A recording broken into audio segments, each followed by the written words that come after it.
jokes die from explaining. Same goes for our arrangement. But I'm not sure I got it though, to be honest. So what's good? Is this just entertainment? It's hard for me to frame it. Confusion's usually comical and we're on a roll. But you know it's not the same, and still you won't just say so. Okay though, you've got your tornadoes to chase all day. I still wanna stay close in that same old way.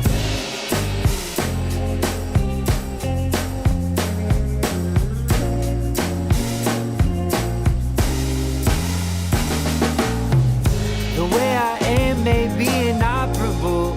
Gotta talk the whole thing through. I tried out meditation and just sat thinking of you. Can't knock your hustle, but if days were doubled, would I still be waiting? Is enough for you less than I wanna do for a love that's fading? You know it's not the same, and still you won't just say so. Okay though, you've got your tornadoes to chase all day. I still wanna stay close in that same old way.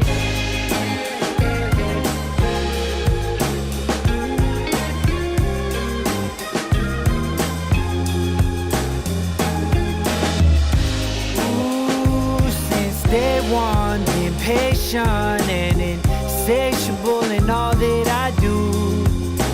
Oh, and I know takes more than being faithful. Might be more than I am able to get out from under now. Does it bum you out? I just wonder how. You know it's not the same, and still you won't just say so. Okay though, you've got your tornadoes to chase all day. I still wanna stay close in the same old way.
I don't deny there's some strange evolutionary process going on, but mankind won't be destroyed. The fact that you and I are working here today is evidence of that.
Good morning, everyone, and a very, very warm welcome to the HS Visio Studio part of Nordic Business Forum 2025. This studio is brought to you by Helsingin Sanomat, which is Finland's largest subscription newspaper. And I'm Maddy Savage, your host. I'm a journalist based typically in Stockholm, and I'm here over the next 2 days to introduce you to a super smart, superb selection of guests that we're going to have passing through the studio. That will include some of the keynote speakers from the main stage, thought leaders like Diana Kanda and Sukhinder Singh Cassidy, and also top business leaders from around the Baltics and Nordics to talk to us through some of the key issues affecting you as business leaders today and reflecting on the theme of this event, moving forward into 2026 and beyond. How can we do that in the best possible way?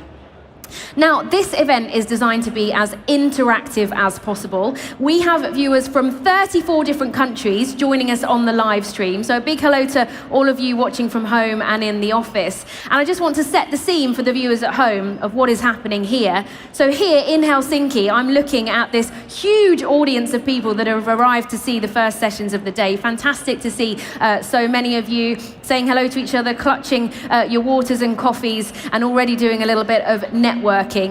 We want this event to be as interactive as possible wherever you are. So if you're watching on the live stream, you can send in question and answers using the platform. And if you're here watching us present in Helsinki, you can use the event app Brella to send in questions to our guests. This first 45 minutes is going to be focused on geopolitics and trade. Obviously, it's been a very eventful few days in this region. We've had incursions into Baltic airspace, drones spotted around the region. So we want to unpack a little bit about what all of this means for Europe and how this might affect you as business leaders. So please welcome to unpack this our first guest. He's the former Commanding General of the US Army in Europe, Ben Hodges.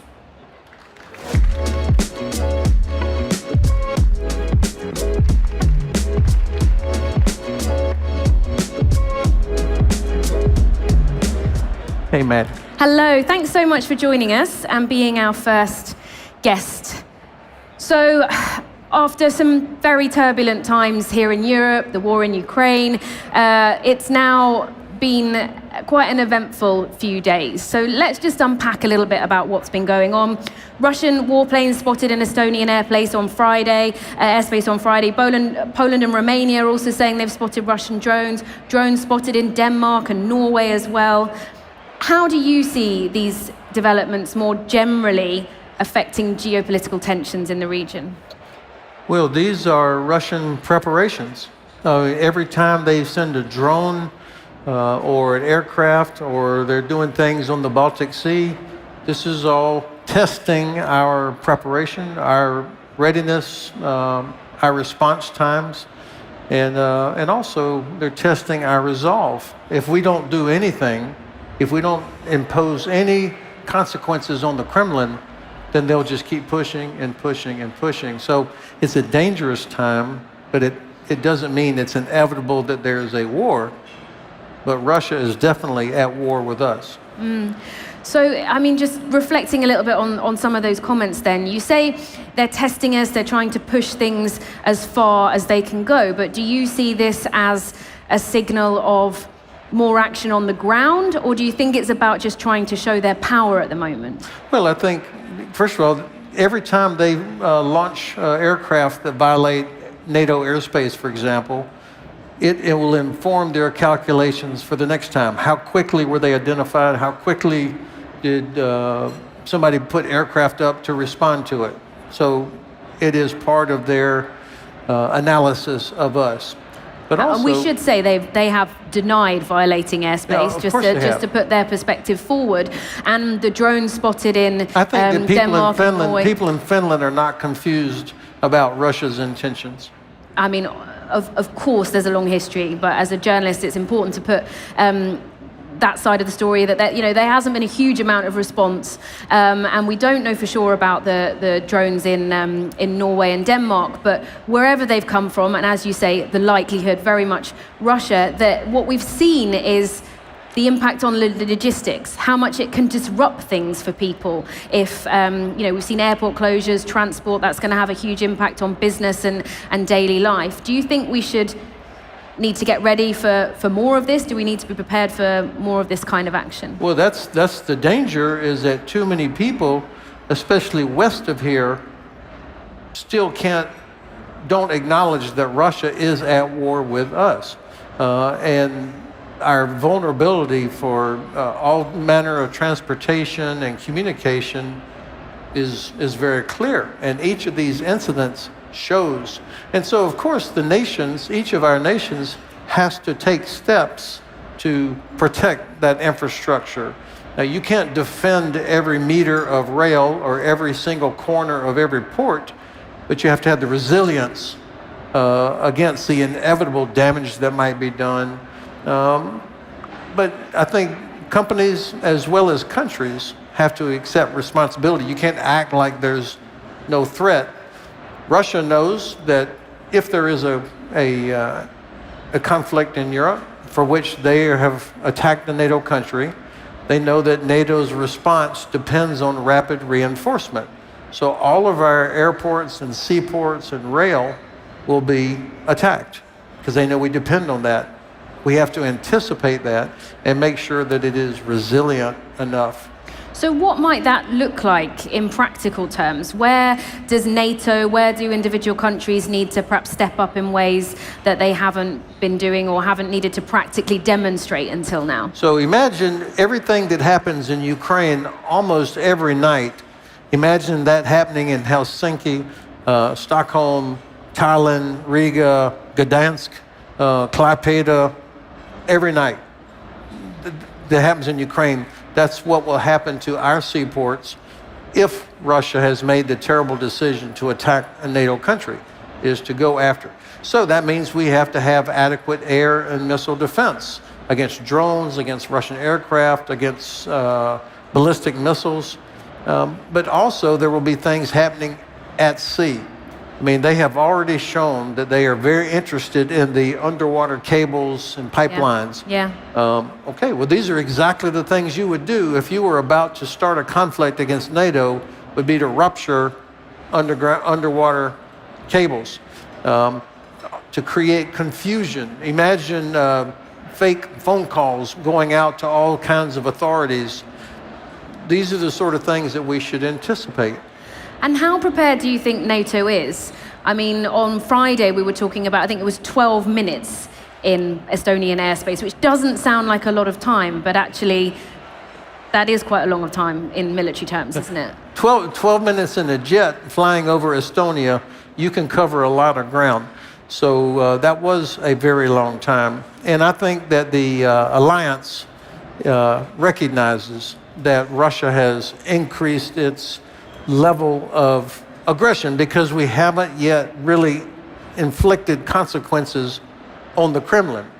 So this, the creation of this Operation Eastern Century represents a step up by NATO to increase readiness, increase awareness. Something as basic as changing the Baltic Sea air policing mission, changing it to air defense. That means rules of engagement that would allow a pilot to shoot down a drone, for example. You mentioned consequences. Are you a supporter of tougher sanctions against Russia or some of Russia's enablers, other countries? Well, first of all, we need to enforce the sanctions that are there. Every drone that lands in Ukraine, they find parts, components from the US, Switzerland, other countries that somehow get around sanctions and end up in these drones. So let's enforce the sanctions that are in place. But also, you know, every day, 3 tankers full of Russian oil sail out of the Baltic Sea and head to China or India and other customers. If we were serious about helping stop Russia, we would stop their ability to export oil, which is the only way that they can stay in the war is by selling oil. So, do you think that's feasible, though? Are European governments really going to go for that? Well, that's been our challenge, the political will to do what needs to be done. You know, President Stubb here in Finland hosted a meeting back in January where he invited all the heads of government from all the countries around the Baltic Sea to address these attacks on infrastructure, but also the illegal shadow fleet that sails out every day. Nations have the right to protect their coastlines from an environmental disaster, for example. Every one of these shadow fleet vessels are end-of-life vessels. They're an environmental disaster waiting to happen. So, of course, nations should go out, stop them, make sure that they're safe, environmentally sound, properly insured, and I would say probably about 90% of them are not. So there are things that nations can do to address this. It's not just about whether or not we shoot down a Russian aircraft. The EU in general has promised to invest a lot more money in defense. It has a variety of different programs. We're also seeing in the private sector a huge boom in defense tech, including here in Helsinki. It's one of the hottest hubs when it comes to new kind of military innovations to help us potentially prepare for war or other types of conflict. But one thing I've been hearing from speaking to startups in Helsinki is that there can be a bit of a disconnect between the kind of high-paced innovation of a startup and the procurement processes, the long processes needed in the military in order to get products safe and out there. Do you think that's something that needs to be looked at? Does the military need to get better at being speedier and finding new solutions to help protect us? So certainly one of the things that we are all envious of Ukraine is how quickly they put new technology in the hands of soldiers and allow them to test it and use it. Now, that's easier said than done. Obviously, Ukraine is fighting for its very survival right now, so governments do certain things that would not typically happen in normal time. Finnish taxpayers, German taxpayers, American taxpayers would expect that whatever is being spent on defense is being spent properly. And so you end up with a risk aversion about something that has to be 100%, you know. And I think in Ukraine, they're quite happy to try something that's maybe a 70% or 80% solution. So that would require some legal adjustments in all of our countries, and also a tolerance by our political leaders to say, okay, this is not perfect, but let's get the capability out there. And then the military has to stop this habit we have of changing the requirements, adding more capabilities. You know, stick with the requirement, get that right first. Interesting. Yeah, I mean, you can see the counter arguments of concerns about budgets, legal hurdles, and obviously wanting the safety of products, both for the people using them and the people. That's a key thing. A lot of the regulations are intended for the safety of the soldier, of the user, when in fact you could probably accelerate that process without so much redundant testing. Okay, let's talk a little bit about businesses. I've got some statistics here because I know a lot of you business leaders feel it's a very risky time. Deloitte did a spring survey of CFOs around Europe and found that 90% now rank geopolitics among their top business risks. So this is more than cyber attacks, more than climate change. Do you think corporate leaders are right to be this concerned? They should be. I mean, freedom of navigation, ships carrying product or your supply chains, the international waters people are able to move because navies have ensured that. It's competitive. And so when you see disruptions to freedom of navigation, like in the Red Sea, or what Russia routinely does in the Baltic Sea and in the Black Sea, it affects business, access to energy. Russia's attack on Ukraine disrupted energy flows as well as disrupting food supplies that go to a large part of the world. Of course, stopping this war, helping Ukraine defeat Russia is not just because we're so impressed with Ukraine, it's because it is terrible for our business. So what should business leaders be doing? How can you practically prepare for these worst case scenarios? I think, once again, Finland is a great example of comprehensive defense, comprehensive preparation. CEOs here routinely attend exercises and courses run by the Ministry of Defense so that they understand how the nation defends itself. I think an awareness. And also there's I don't want to say a moral aspect to this, compliance with the law. If there are sanctions against Russia or China, for example, then make sure your company is in compliance because that's the right thing to do. But also, you should hold your Ministry of Defense accountable for, there's a lot of money out there. Make sure that that's being used properly. And just before we introduce our next guest, I suppose I'd like a bit of context here, because especially here in the Nordic region, it is a tense time, and it is very different to what's been experienced in a region that has largely experienced peace for decades and decades. But you've had a long career, more than 30 years in the military, different conflicts. Are we right to think that this is the scariest and most stressful time? Well, certainly we are in a situation where if we don't stick together, I'm talking about Europe and US, UK, Canada, if we don't stick together, then the chance of Russia making a terrible miscalculation goes up. We don't have to have an expansion of this conflict. In fact, Russia should have been defeated a couple of years ago.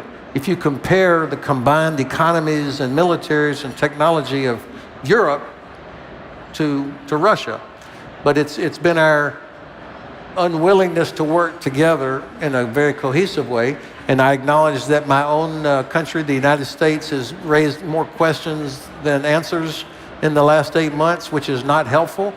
But if Ukraine fails, that problem is going to land right here in Europe's lap. Millions more refugees, Russia emboldened that it could do more. So I think now is the time that all of us have to be very clear to the Kremlin.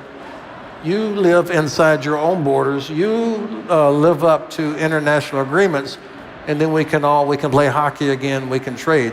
But until Russia does that, and they won't do that, they will only change their behavior when they're forced to. So you're very much on the line of tougher action, tougher sanctions. Yeah, absolutely. Russia, they will complain about it. Exactly what Foreign Minister Sikorsky said yesterday, don't come here to the UN and whine when we finally shoot down one of your aircraft. They will complain, of course, but they know, and I think people here know, that Russia really only respects strength. Ben, stay with us. We're going to keep you here in the HS Visio studio and welcome another guest to join the discussions. Just a reminder to all of you watching at home or from the office, you can get involved in the discussion by sending in your questions. You can do that through the event platform that you're watching on, and same to people in the audience. You can send questions to Ben and all of our next guests through the Brella app. So now we're going to be joined by Charlie Salonius Pasternak, who is the CEO of Nordic West Office, and that's a think tank and a consultancy based here in Finland, in Helsinki, with a real focus on geopolitics and scenario planning. So please give a warm welcome to Charlie into the HS Visio studio.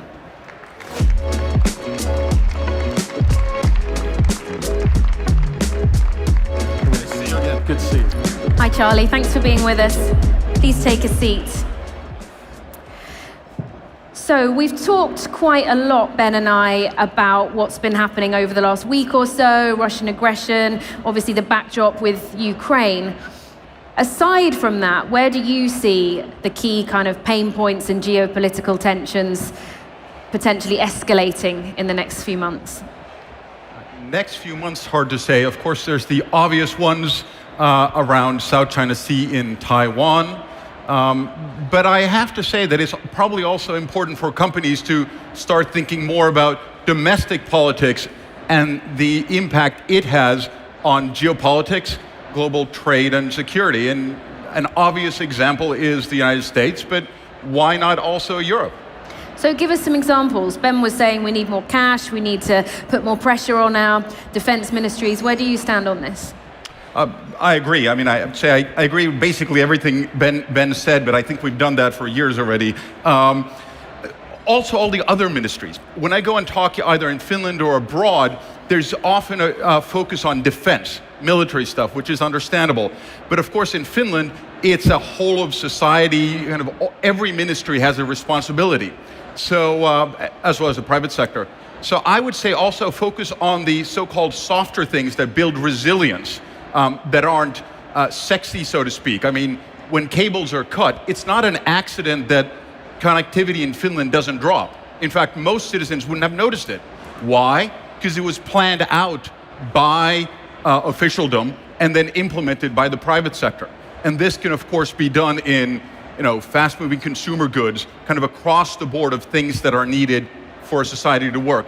Not just in World War III, but for any number of scenarios or crises. I mean, a fall storm can cut your electricity, or industrial accident. So I would say broaden the spectrum and put pressure on a lot of different actors. So preparing for better resilience and having a deeper preparedness for different types of catastrophes. But just back to the military side of things, one thing I didn't ask you, Ben, you talked a lot about the need for greater European cooperation and global cooperation. Obviously there's NATO, but do you think Europe, both of you, should have its own defense force for Europe, for the EU?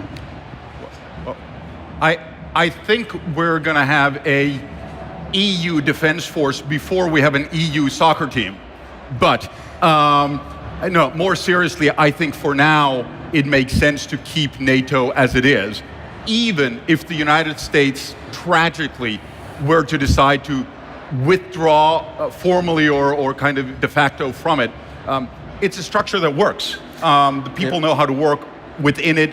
They're the NATO defense plans, so why change it now? Yeah, I think it would be a colossal waste of energy and time to recreate some other unique, bespoke European force. NATO is Europe's security construct.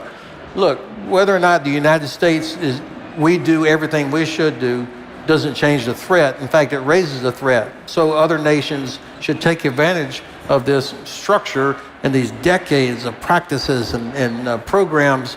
There's a reason nations are in a queue to join NATO, despite the various challenges that we have. Yeah, but you did bring up the challenges, one of them being the unpredictability coming from the US, which has sparked some of these conversations about Europe being stronger, perhaps needing to stand on its own 2 feet a bit.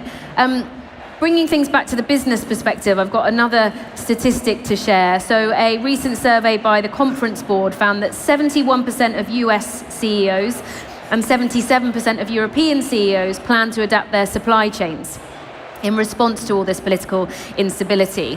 And I'm wondering what you see as the potential upsides and trade-offs, both of you, for European businesses to try and make this pivot and do more within Europe. Well, first I have to say, I think Europe should have done a lot more to defend itself conventionally for decades. And I guess you could thank Trump and Putin for us finally doing that. In terms of supply chains, it just makes sense to do so. I realize we've had probably 3 decades of economic efficiency and what does the bottom line on your Excel spreadsheet say as the focus. But by now I hope companies have again realized not just the geopolitics of it, but climate change. being reliant on a single source for any part of your critical business operations, in-house or then externally, just doesn't make sense. And I would hope that most kind of financing elements and analysts would also recognize this, that you can trade off some business efficiency for then business reliability. But there's other trade-offs as well. There's the people perhaps working in those production lines, factories in other parts of the world. There's cross-border trade and collaboration, that if Europe's pulling out, people might not want to work with us as much. Well, we learned a lot during COVID of how dependent we were on other nations and other sources for basic things. And so that's caused a hard relook inside the US and I think other countries. And then more recently, the realization how China controls critical minerals that are so important for most of our industries. So the US and other countries are looking for alternative sources. I don't ever want to see us break the interdependence that we have with all of our friends and allies, but certain things, nations have responsibility to protect their people and their strategic interests. And so I think there's a balance there. We cannot make enough ships to meet our requirements. Right now. Our shipbuilding building capability has gone down so much, so we really depend on other countries to help us build ships. That's not a good thing for a maritime nation like the United States. Hopefully soon icebreakers. That's coming from Finland, I think. So yeah, challenging times, but certainly some upsides from your perspective at least, Charlie, and from yours, Ben. Charlie, another trend in the corporate world is AI-driven scenario forecasting. And I know that you've been using that as a planning tool and closely involved in it. For people that aren't so familiar, just tell us how it's kind of a new sector evolving, isn't it, as part of this preparedness package that businesses are trying to think about? Certainly. I mean, if you know what you're doing, in other words, you have kind of the intellectual or know-how backbone, various AI systems can be very useful in developing different scenarios very quickly and iterating them, testing them against different strategies. But I do have a word of warning. It's useful either to develop the skills in-house or get an external person, because it can lead you astray if you don't, for instance, understand military security matters, geopolitics writ large. So a useful tool, but like in many tools, you probably need to know how to use it. Okay. What other tools or strategies do you think individual businesses should be investing in? Particularly smaller businesses I'd like to ask about, because the bigger corporations do have these teams that are starting to help with disaster preparedness, but if you're a smaller startup or a smaller business, it can feel quite scary. I guess two maybe obvious things. One is talk to your kind of peer network, either in the country or externally, and then just don't try to do all of it at once. Solve one concrete problem, and maybe I can say for us at Nordic West office, most companies seem to want to do a couple of hours of a workshop to address one part of their strategy, not to try to solve all of it at once, even for a big company. So for small companies, a few hours, think about, are we resilient to the worst possible scenario? And if we aren't, are there small tweaks we can do? I would say always invest in your people. I mean, to unleash the talent and the creativity of your employees, especially younger people, investing in that is always going to be a good investment. And then more broadly, paying attention to the requirements. When you see what's out there, what requirements do nations have to protect? And all you got to do is look at the threats to undersea infrastructure, threats to airspace, threats to infrastructure. What does your company have that can address those threats? What capability can you provide to meet those requirements? I wanted to bring in actually the qualities of leaders as well, which you kind of touched upon there, Ben, needing to look after and protect and support your team. Coming from the military and as a CEO, what leadership qualities do you think are most vital to take businesses through times like these? For me, it was always number one, are you willing to take some risks? Do you have the courage to make decisions even if you don't have perfect information and also to pass that down to your subordinates. So this decentralized approach has always been important to me. Now, the second thing, of course, is judgment. Does somebody have the ability to pick the right, when do you fall on your sword and when do you know not to? So judgment calls. And then the third thing is, I don't want to be around anybody that is self-centered or doesn't play team ball. I like people that are focused on the overall success of the team. If somebody blames somebody else, I want them nowhere near me. Would you agree, Charlie? Absolutely, everything. I'm going to try to come up with other things. Well, an obvious one is maybe kind of a no-fault culture. I'll say everyone who works with me and for me wants to do a good job. So if there's a mistake, my job is probably to figure out, was there something in the process or that I did that caused that to happen? They didn't want to make a mistake. That leads to the second one, which is, my job is to make sure that everyone who works in the project, that they have the tools to succeed, which of course sometimes can feel like you're not doing anything, but you're getting the whole to work together, because I think you said teamwork is the only way to do it. Each one of us knows a little bit about something, but then the team is really the group that makes it happen. Interesting how much you both draw on teamwork, but also, Ben, you talked about judgment and being able to make quick decisions. And here in Scandinavia, we don't actually have a reputation for making quick decisions. There's a lot of very inclusive meetings, a less hierarchical structure. Is there something that you think business leaders here might need to adapt in a world where we maybe need to be more reactive and make quicker decisions? Well, I'll take the stereotype in Finland is, of course, that Swedes discuss a lot. That tends to make implementation easier. In Finland, again, there's probably a stereotype leader that makes decisions and then is annoyed when everyone just doesn't fall in line and understand it. If I reflect on my national service leadership experiences, of course, I learned probably the most about leading people through my own mistakes. And then I sat and really thought about it. What could I and what should I have done differently? So in terms of what we should learn is discussing actually probably makes the implementation easier. Okay. 2 or 3, I was in the Army for 38 years, and 2 or 3 of the coolest, best things that we ever did were decisions that were made by people below me, and I wasn't even aware of it. They knew what I wanted in the big picture, but number one, they understood that, and number two, they had the courage to say, General Hodges probably would approve this, and then they would go ahead with it. I love that, because it was faster than if I had done it, and they usually would have implemented it in a way that was better than what I would have thought of. So, but if it had been a disaster, I would have had to accept responsibility for it. I love that. Yeah. And if I can just jump in, absolutely accept responsibility, but do not blame the people working for you, because you asked them to do something, and then you should take the responsibility, not blame them. Some really insights on leadership from both of you. Charlie, Ben, thank you so much for being our first guests here in the HS Visio studio. Thank you so much. Thank you.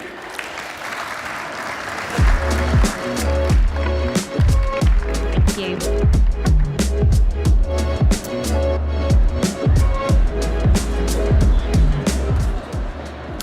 All right, we have got a couple more guests coming onto the stage now as we shift the focus a little bit from geopolitics more towards trade.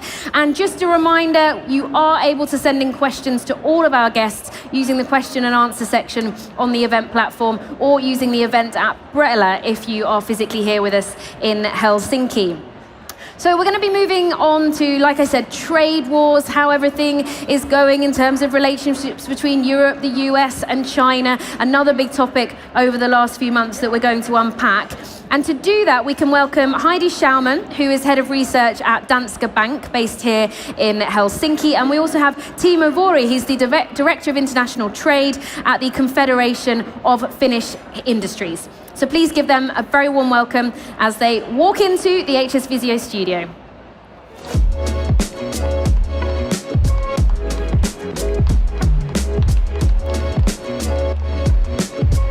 Hi, great to meet meet you.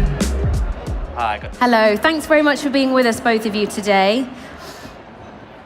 So we're here to talk a little bit about trade, and let's start with the US-Europe trade story. Huge fears of incredibly high tariffs earlier this year, not quite as high as some anticipated. So where are we now and how have markets responded? Let's start with you, Hedy.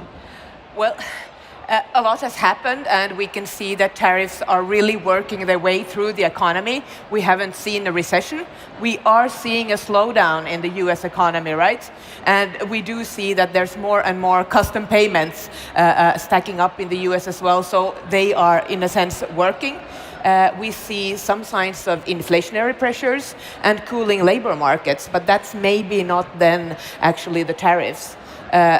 Markets, on the other hand, haven't really reacted. You know, we had those initial fears, the Liberation Day, but after that, it's as if markets really do not care about politics. They like shrugged it off and decided that this was not big enough. The private sector is going on. US tech is still what's leading the world. So a little bit mixed picture in the sense, but surprisingly good, I would say. Surprising. I was just going to ask you, did that surprise both of you? Were you expecting things to be tougher? Well, I would say that we are not in a trade war, we are in a ceasefire between the EU and the European Union, but we do not know, can we trust on this deal which the EU make with the USA? The companies want to have less uncertainty on the market, and now we hope that the implementation, application of this deal will lead to some kind of stability. The funny thing is that we have learned from the past that in a history, if you have a conventional war, and if you are having war with all the frontiers, you will lose. Consider Hitler or Napoleon. Mm-hmm. Now President Trump is having trade wars with all of his friends and enemies. And this is the question mark for global economy and also for European and Finnish economy, how we can survive from this kind of trade war and how the US economy will survive. Because USA is also part of the global supply chains. And this tariff will hurt both us, but also the American companies as such. So despite being surprised that things maybe haven't been as dramatically difficult as some people predicted, how much do you think we can start planning now for a period of growth, both of you? Or is there still a huge amount of uncertainty that tariffs could go up even further and it's too hard to plan right now? Start with you, Hedy. Well, what we do see that companies are doing right now is they are adapting. They are adapting to this uncertainty that you don't know where we're going to be. Like Timo said, it's a ceasefire, but you never know when the ceasefire will end. But also bigger companies that are active in, let's say, 150 countries or 200 countries, they just have to somehow price in that there is more uncertainty than before, and you have to play along that. So we do see a lot of companies going ahead with investments and making decisions based on the information you have, and that's the only way forward, right? If you only sit and wait, you will 100% sure be the one losing this game. So in the sense, yes, it's putting a lid, and I would say mostly on smaller companies, while the big ones just move ahead. Well, for us, the companies say that, well, we can live with this 15% tariff towards the USA. We just make a survey among the Finnish exporting companies, and about 67% of them said that their export will diminish to the USA on the short term, but what will happen on long term, nobody knows. But at the same time, the companies say that they are trying to continue with their current customers and partners, but they are not moving the businesses or industries from the Europe to USA. Only roughly 10% of the companies say that they have planned to invest more to the USA.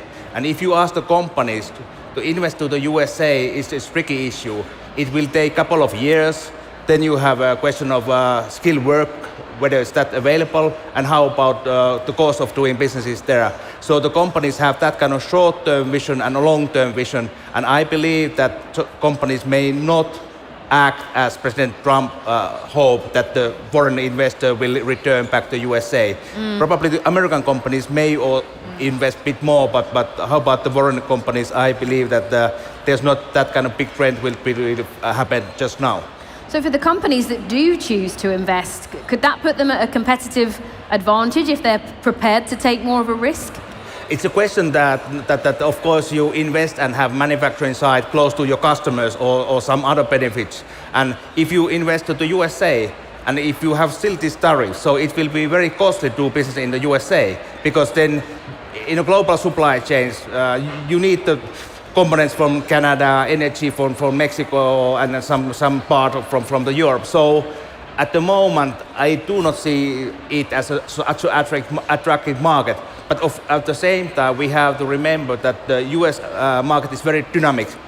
But the US economy, only 10% of the economy is based on the foreign trade. When the case in Europe is roughly 40%. So we are much more dependent on the international trade.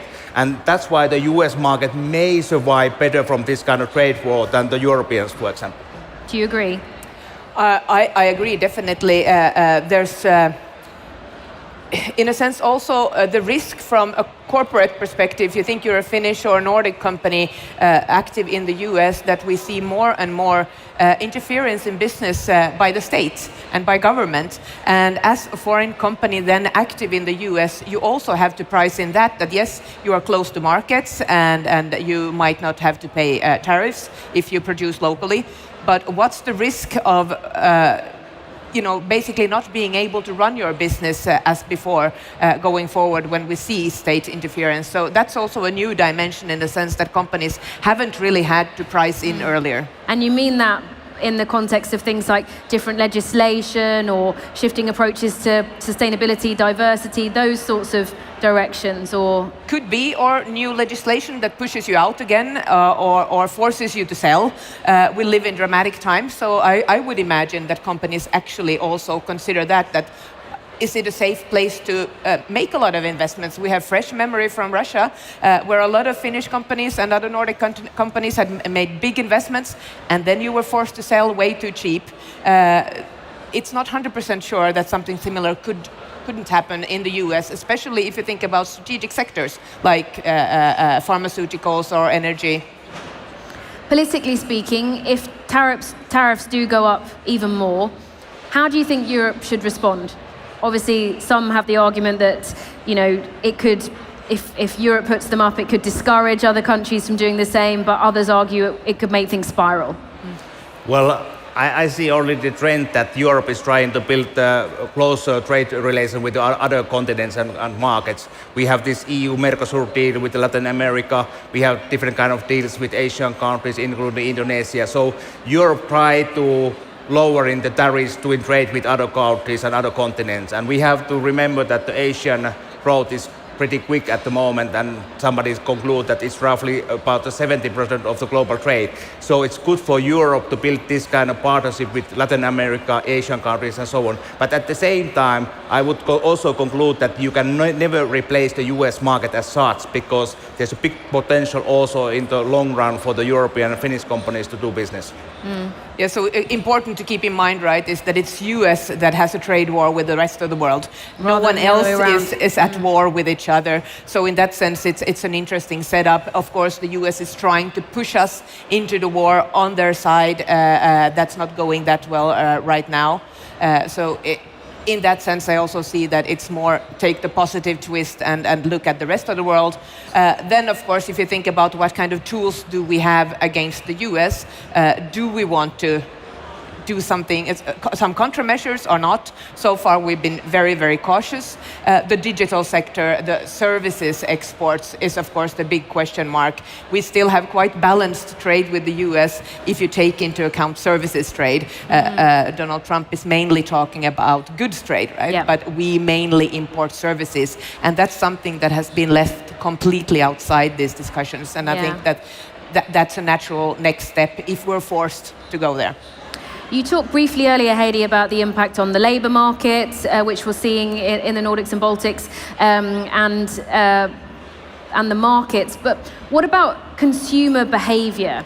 I know where I'm based in Sweden that geopolitical uncertainty is encouraging a lot of people to press pause on, for example, big spending decisions. It's affecting the housing market, even if interest rates are going down and people have the money to spend.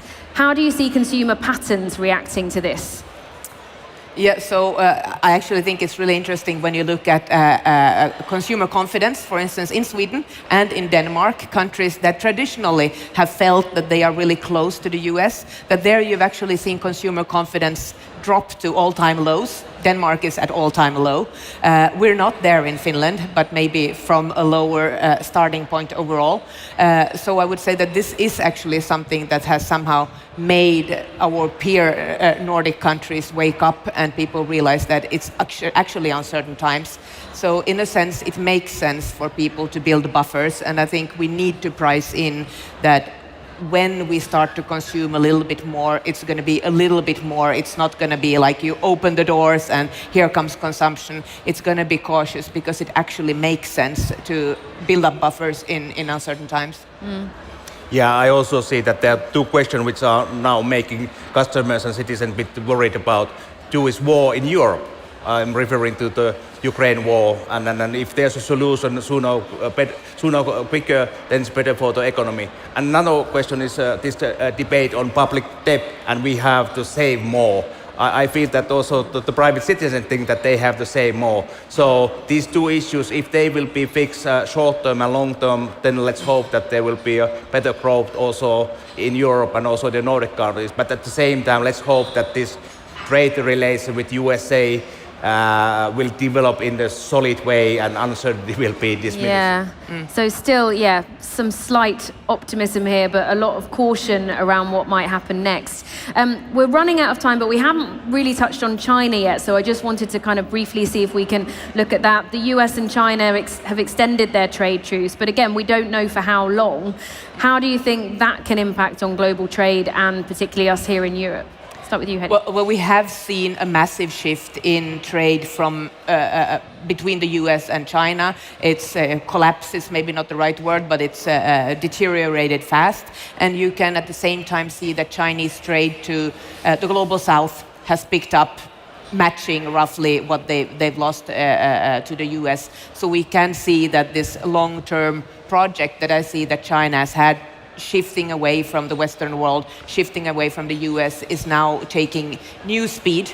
And that's also, of course, a geopolitical change in the sense that China is turning more and more away from the West and looking at the new markets, where I at least fear that we are way behind. And any final thoughts from you, Timo? Yeah, I see that the companies are already a bit de-risking their China activities, but at the same time, the reality is that the USA need China and Europe. Trump tried to put pressure with the tariffs on the China, but then he realized that the USA also need the technology and raw materials from the China. The EU is also in the situation that we both need China and the USA in economic terms, and especially the USA partnership with the security reasons. So in this dramatic triangle, there have to be some new balance to be found between these three parties. Okay. Well, uncertain times continuing, but thank you so much for sharing those valuable perspectives with us, Hedy and Timo. Let's give them a round of applause. Thank you. Thank you so much. Thank you.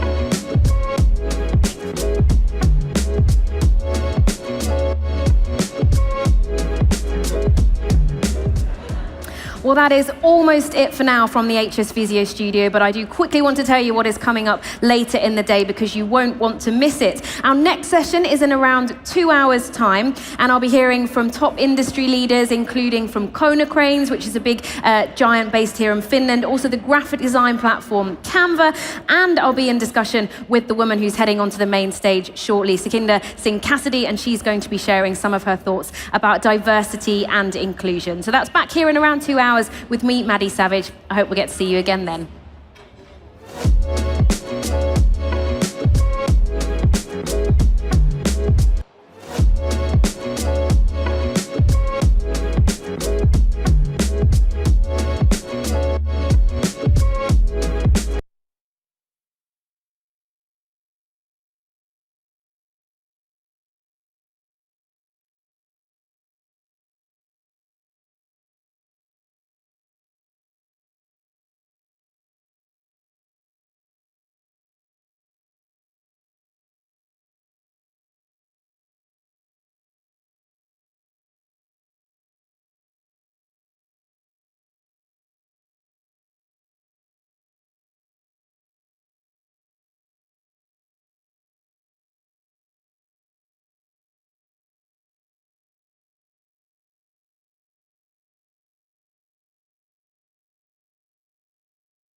Hello everyone, welcome back to the HS Visio Studio with me, Maddy Savage. Well, it's not every day that you get 7,500 business leaders under one roof. It is absolutely buzzing here in Helsinki. I can see people in the crowd around me milling around, networking, and it's really, really wonderful to see how engaged everyone is. Just to let you know, I'm going to be here in the studio during all the breaks throughout the next 2 days, bringing on some of our keynote speakers as well as other names from business and academia around the Nordics and the world. Now, one thing we want to do is also to get the audience watching online, at home or in the office involved, and we thought it would be fun if you could snap a picture of what it's like where you're watching and share it on your Instagram or LinkedIn with the hashtag nbforum 2025. Maybe we can make some of the people here even a little bit jealous if you're sitting in the sunshine somewhere watching us. All right, let me tell you a little bit about what's happening in this next segment then. We are going to be talking about creativity with one of the leading names at Canva. We've also got some guests coming on to talk in a bit more detail about diversity, including Sukhinder Singh Cassidy, who was on the main stage just a few moments ago. But we're kicking things off with a discussion about industry. And we're going to be joined by Christine George. She's the Executive Vice President of Strategy at Konecranes, which is a big industrial giant based here in Finland. So please give her a very warm welcome to the HS Visio Studio.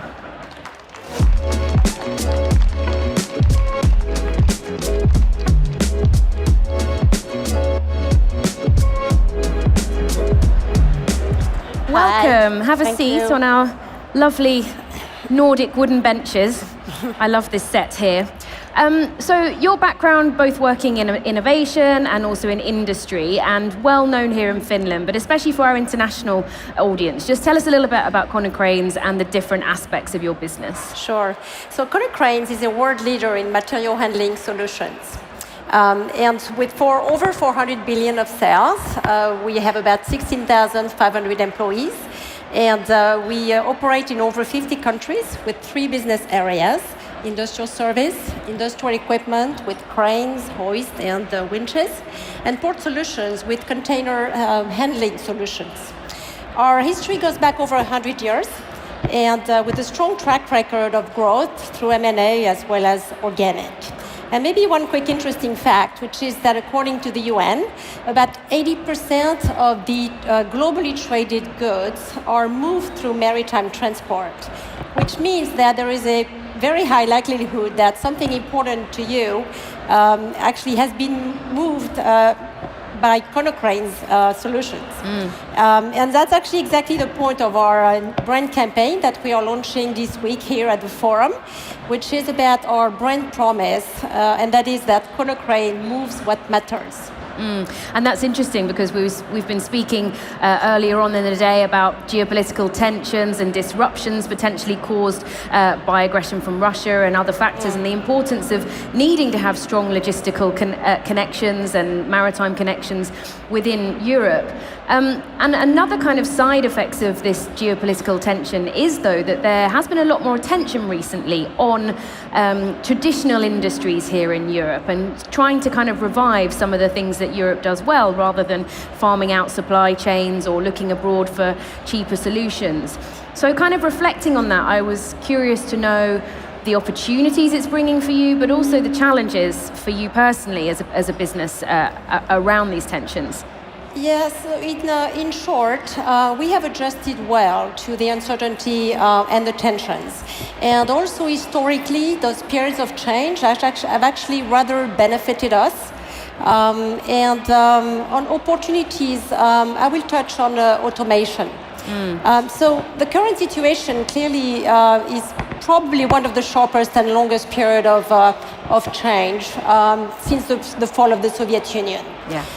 And our strong earnings show that we are coping well. Also, we are benefiting from our global business model. Also, the fact that our customers' industry are very diverse. So it's really putting us in a good position to ride uncertainty. Now, I'm not going to claim that, we love tariffs because they pretty much hurt everyone, and stability and predictability are the best friends of business.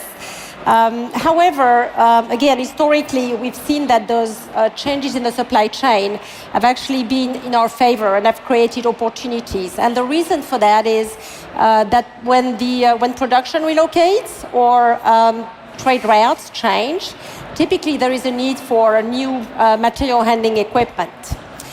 So maybe coming back on the automation, it's clear today that the automation is further enabled by artificial intelligence, machine learning, as well as Internet of Things. And Konecranes have been engaged in that on those topics for a while. For example, we opened our data science lab in Lyon in 2019 already. And so today, with over 30,000 pieces of connected equipment, we really are able to leverage massive amounts of data for the benefit of our customers. And one example as an application is predictive maintenance. Okay, so clearly a lot going on the digital side to adapt, but another key challenge for your industry, for all industries around Europe, is sustainability, and heavy industry not traditionally known for being a low emitting industry. So tell us a little bit about that and how you're working to improve things there. Yes, so here I need to talk about our own emissions, also the value chain emissions, and circularity. We first focus on reducing our own emissions, and that is through energy efficiency, as well as using renewable energy. And actually, we've been able to reduce our emissions by 56%, which is ahead of our 2030 target. Also, last week, we received the highest rating possible from EcoVadis, that is platinum, and I think that really highlights our commitment. So what are you doing differently from others to have reached that target so soon? Well, I think we've been very proactive, and we've also engaged, our people in the field. So we are very pragmatic as to where can we find those energy efficiencies. So that's been really important. Coming back to the value chain, I need to say that our own emissions are only a fraction of the total value chain. And so it's also very crucial that we also focus on reducing the emission from the use of our product. And here we're tackling this through electrification, as well as using low carbon alternatives to key raw materials, such as steel. Be a quick word on electrification, where by 2026 we will have a full portfolio of electrical options. One of the challenges is the pace at which the customers' industries are changing. And so here, of course, there is a lot to do, but clearly having predictable and clear government policies is really important, as is also the collaboration of the whole supply chain, so we can actually move in this transition together. Finally, wrap up briefly. We've got a few more topics to try and cover, but go ahead. Lastly, I just want to touch on circularity, because, reusing, remanufacturing, repairing, obviously is reducing waste, but also reducing the dependency on volatile supply chain, and that's what we're talking about here. And actually at Konecranes, we have been deep into circularity for a while, because our material solutions actually are made to last for decades, and that is further enabled by a full life cycle offering of services. You touched earlier on how you're trying to make a difference, but generally you are working with and within some fairly slow-moving industries that maybe haven't always been the quickest to adapt, maybe not the sort of sexiest industries that graduates want to join. But we are seeing shifts when Gen Z are interviewed and surveyed these days. There's a lot more demand for working in stable industries with longevity, whereas millennials, I think, were a bit more looking into job hopping, influencer-style jobs, creativity. Are you seeing that sort of play out in the kind of people that are approaching you, and how are you trying to make your industry attractive to young talent right now? Yeah, so here I need to start by saying that we are where we are today thanks to our great teams, and I think also to our ability to attract and retain strong talent. And our value proposition has resonated with people that we've hired in the past, and that is really around I guess maybe the best example, the best proof here is that we have about a tenure on average for Konecranes employees. 10 years of tenure. Yes, yeah, yes, that's really, long. Exactly, and I think that illustrates really that we are offering an attractive culture, career and development opportunities. Also, another reference point is a recent survey actually ranked us 6 out of 50 Finnish companies for attractiveness with young job seekers. And so, back to your question, I think it's really about, we feel a strong sense of purpose and also leadership in technology as well as responsible business conduct. I would also say resilience are all attributes that actually matter to many Gen Zers and even beyond. And one last thing would be our inclusive culture, which is highlighted by an inclusion index of over 80%. So, is it easy? No, it's not. And as we heard on the stage earlier, also it's also about staying future-proof. Yeah. So we know that we need to be continuously working towards, staying relevant and attractive. And of course, it takes work.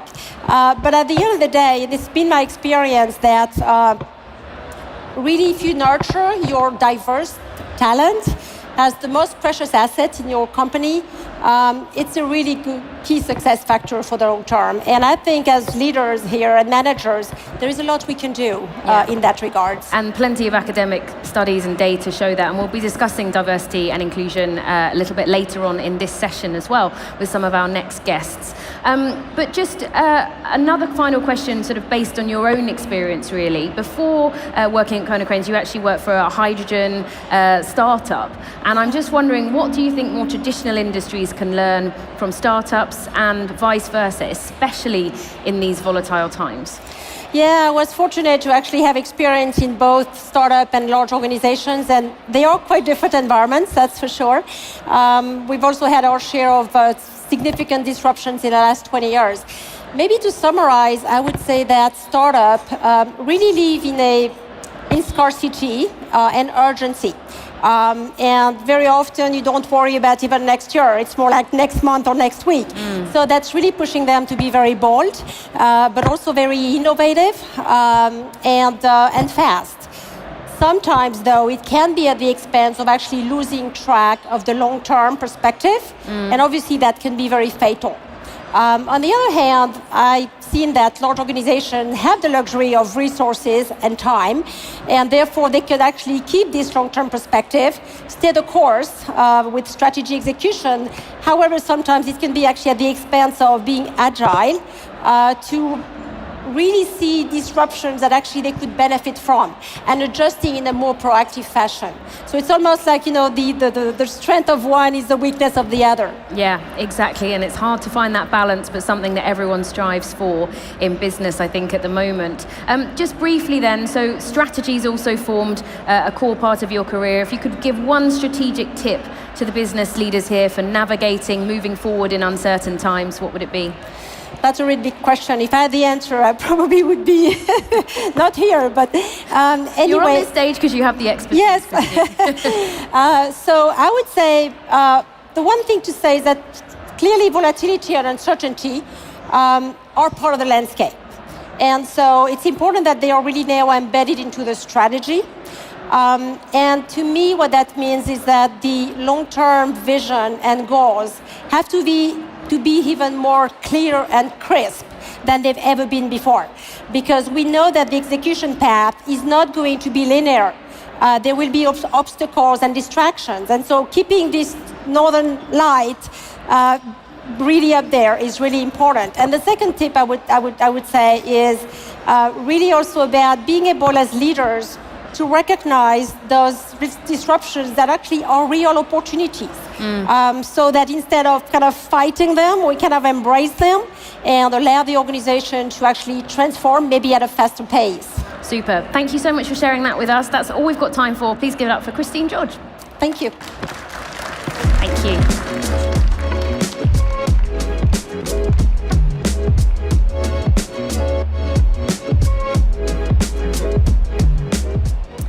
Right. Right, and do remember that if you're watching us on the live stream, you can connect with other live stream viewers there, and you can ask questions using the platform there, which will appear on my iPad so that I can put them to some of our guests throughout this afternoon.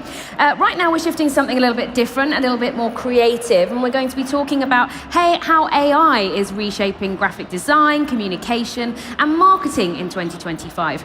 And for this discussion, I'd like to welcome our next guest from Canva, which is a platform that started out in Australia. It now has 240 million users around the world, and it's basically been transforming how visual storytelling is used around the world at scale. So please welcome the head of sales for Canva in the EMEA region, Jorge Bestar.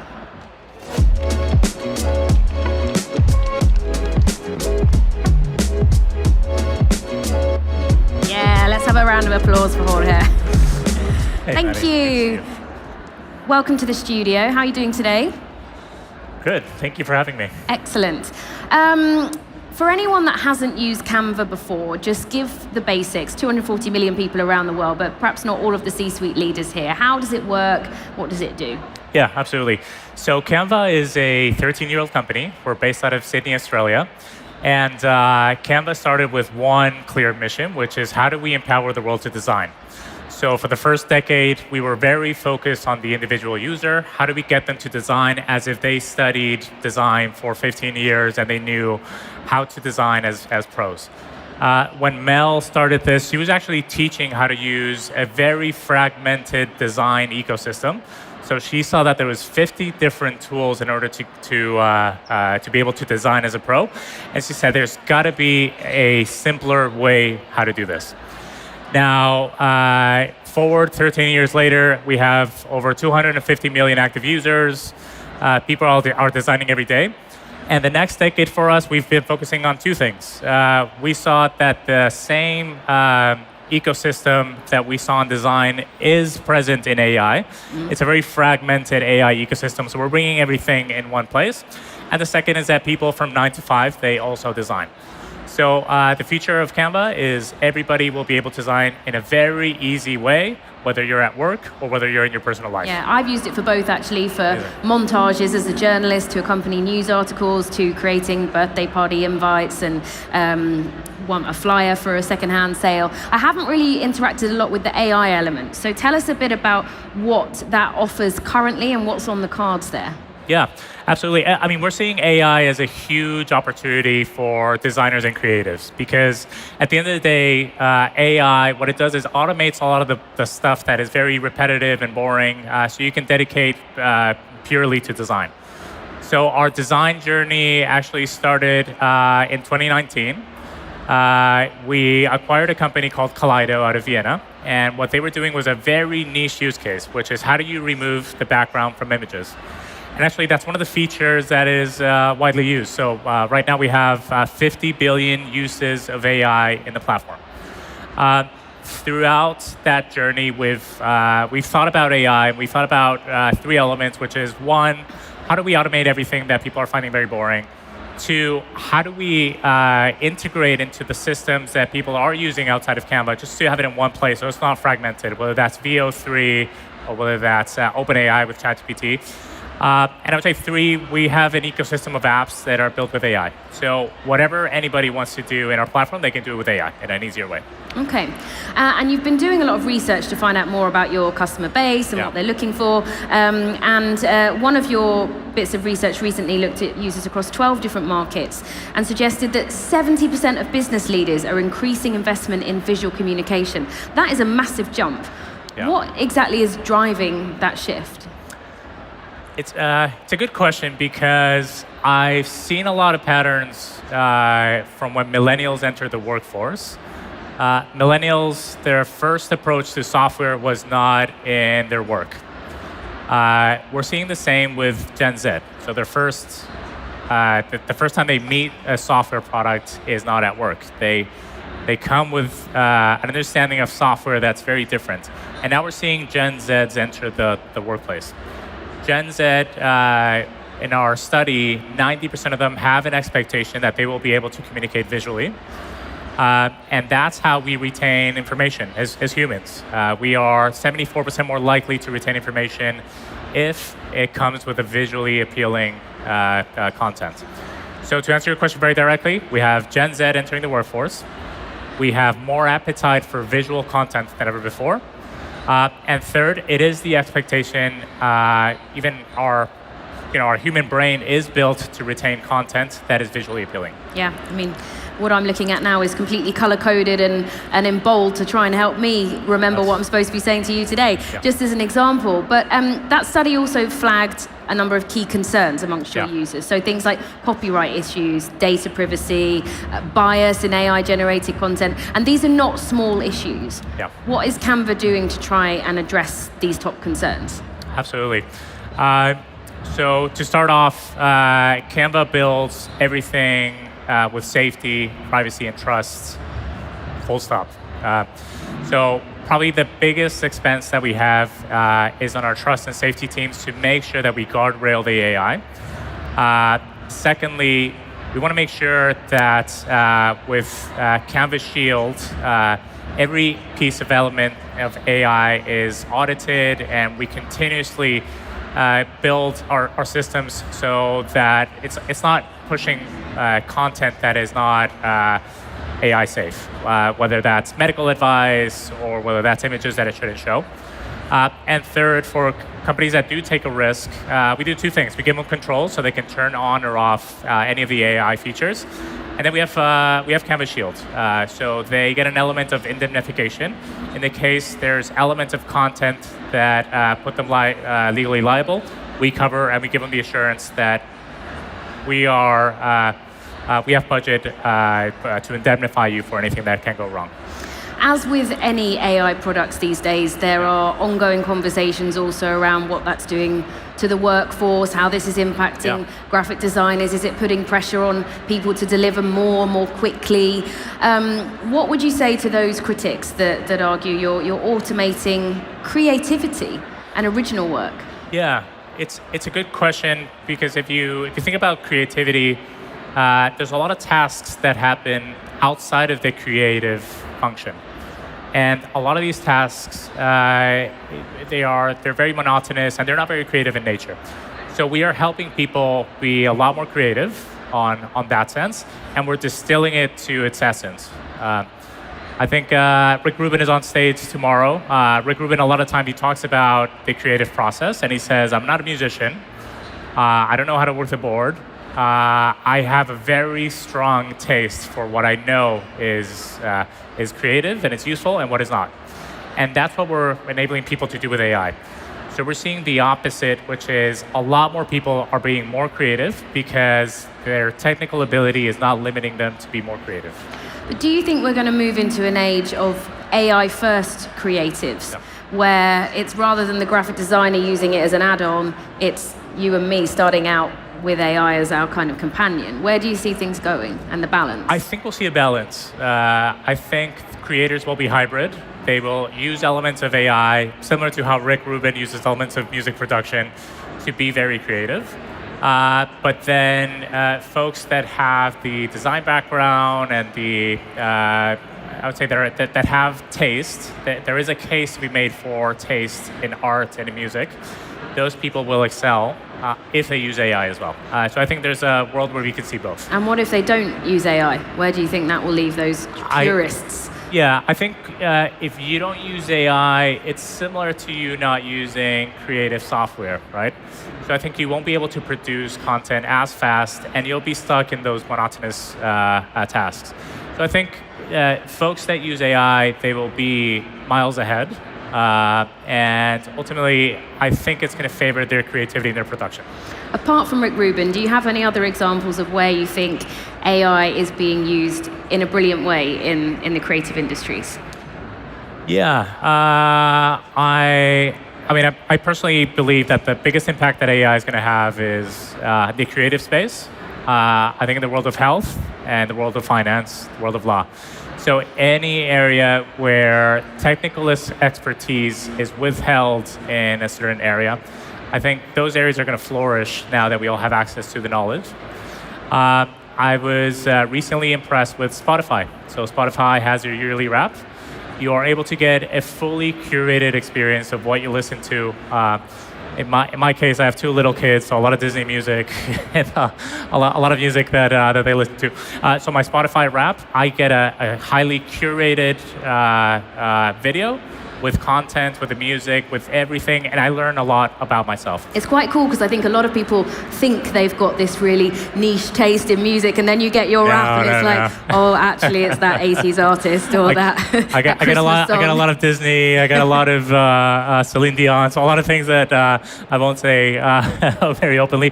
But all that, I think it's an amazing element of AI that it allows you to know a little bit about yourself that you had no idea about. And any other trends that are happening in AI that you think deserve more attention, or that you'd like to share with us as a predictive answer? I'll talk about the creative space because it's the one that I know best. So I think what we're seeing right now is, as I mentioned, in 2019, we focused around how we can edit the images at scale with AI. Now we're seeing a huge swerve to very visual content and how we can go from text to image, from image to video. I think we're going to start seeing amazing things. The first long-form movie built with AI. Or we're going to start seeing whole marketing campaigns built with AI. So that's very exciting on the creative side. But I think any element of AI that teaches us about ourselves, whether that's in health, whether that's in psychology, whether that's in finance and legal, I think it's going to be incredibly impactful. And I'm very excited personally about that space as well. Yeah, super. Jorge, we're just waiting to see if our other guests can make it over. They've been on the main stage, and actually what we're hoping to talk about with our next guest is diversity and inclusion. So I wondered if, I know it's not your specialist area, but maybe there's something you'd like to add. I mean, you're obviously originally from Australia, and the company's grown exponentially internationally. So perhaps you could just share some insights around the company and how that fits into those debates.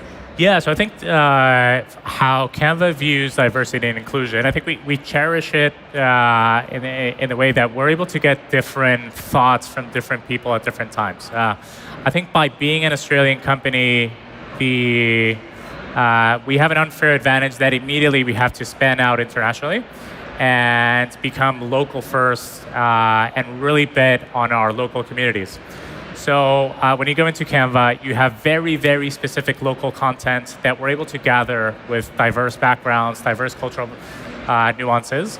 Can you give us some examples of that? I mean, how Finns are using it differently to Aussies, or for example? I can give you from my name. I'm originally from Spain. So in Spain, if you go, we have the Three Wise Men celebration in January. If you go and you type it, you can get all kinds of content related to that. But that is produced by our local community. So it's very important that when you are in a platform where you want to design, and let's say you want to design something around the Three Wise Men Day, you're able to pull in the content immediately, and you're able to create with AI that understands cultural nuance. And we're only able to do that because our founders bet very early on around how do we become local first, and how do we cherish and embed different diverse points of view and bring that into the platform. Yeah, and obviously in a sort of post-pandemic world where we're all working together a lot more remotely, what does that look like day to day in terms of interaction and sharing knowledge between those different teams? Yeah, it is so I joined Canva 4 years ago. We were in lockdown. So I never actually met a Canvanaut until a year into my Canva journey. Which country were you in lockdown in? I was in the UK. Yeah. Ooh, a tricky one. Yeah. So we would only go out to walk the dog, but immediately, I mean, I've seen the value of remote work. I've also seen the value of working from the office. And Canva, we really embrace the hybrid work model. We have people that they work better from their homes and coming into the office once a week, or I personally come to the office Tuesdays and Thursdays and meet the team. It's a different way of working that works a little bit different for people. But at Canva, we give the guidance is, hey, your colleagues are going to be remote, they're going to be in office, they're going to be in different places. find the way that you can get the most and the best work done for yourself. So that flexibility and agility is still being celebrated because we are seeing a lot of companies that are demanding people going back to the office full time. Even in the creative industries, the fashion industry, I know that's been quite a demand in the last couple of months and years, really. How do you view that? Do you think it should be up to each individual employer to make that decision, or do you think in a wider sense it's dangerous to get people forced back at their desks? Yeah, it's a good question. I think different models work for different companies. So I don't necessarily want to condemn one model. I know that the Canva model works for us. But as you heard from the Xero's CEO, different companies have different cultures, and some companies really need that face-to-face time. Some companies, they prefer a little bit more of a hybrid model.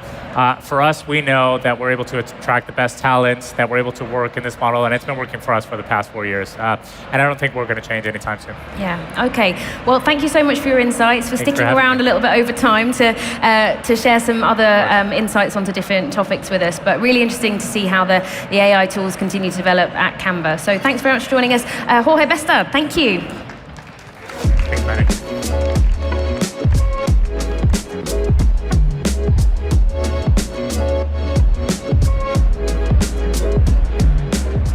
Okay, what a pro Jorge was while we were waiting for our next guest. You have seen her on the main stage, those of you who have access to that stream, and I know a lot of you will be excited to meet her in conversation here in the HS Visio Live Studio. Her name is Sukhinder Singh Cassidy, and she's going to be talking to us in a bit more detail about diversity, equity and inclusion and how it should be implemented in a profitable and equal way. So please give her a huge round of applause and welcome her to the HS Visio Studio.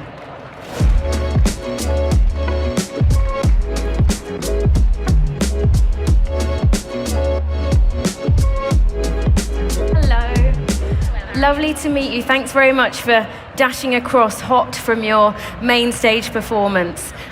So, and Mikos, who was on stage with you, I don't think he's going to be able to join us for this, or he might be coming along later. We'll see how it goes. Live and direct, that's what happens in broadcasting. But let's just set the context to this a little bit. So, I mean, 5 years ago, diversity, equity and inclusion, it kind of jumped onto the corporate agenda in a way that it hadn't been before. Partly, the catalyst was George Floyd's death in the US and a lot more discussions around racism. But then now conversations are a bit more nuanced. So we're seeing some people arguing that diversity and inclusion has gone too far. We're seeing a lot of others talking about recruitment isn't enough. We've got to do much more to help people accelerate and grow within organizations.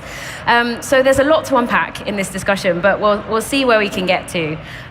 But just starting with the kind of climate in the US. Obviously, there's been a political shift at the top, which is discouraging these kind of programs. From where you are, how is that being experienced every day by companies and employees in the US? Sure. Well, first of all, I think we're a little different at Xero because we're a global company and we don't trade on the NASDAQ, we trade on the ASX. So in our market, as an example, gender equity stats are required. And so we publish actually our gender equity as an example and our targets. So we're in a bit of a different place. Having said that, I think you are right that the environment in the US has certainly pivoted. And I think if I were a corporate leader, I think of this for Xero, my job every day is to create an enduring, and we talked about this on stage, an enduring set of values, and the kinds of people I want to attract. And I would say a company where diverse thought can flourish. We continue to believe that at Xero. I believe it. I say to our employees every day, we serve customers in 220 markets. We serve people who are on the right. We serve people who are on the left. We've just bought a company in Tel Aviv. I have employees who, may be very pro, what's going on if you're Israeli, or I have companies that are appalled by what's happening in Palestine. So my point to our employees is our job is not to take a side.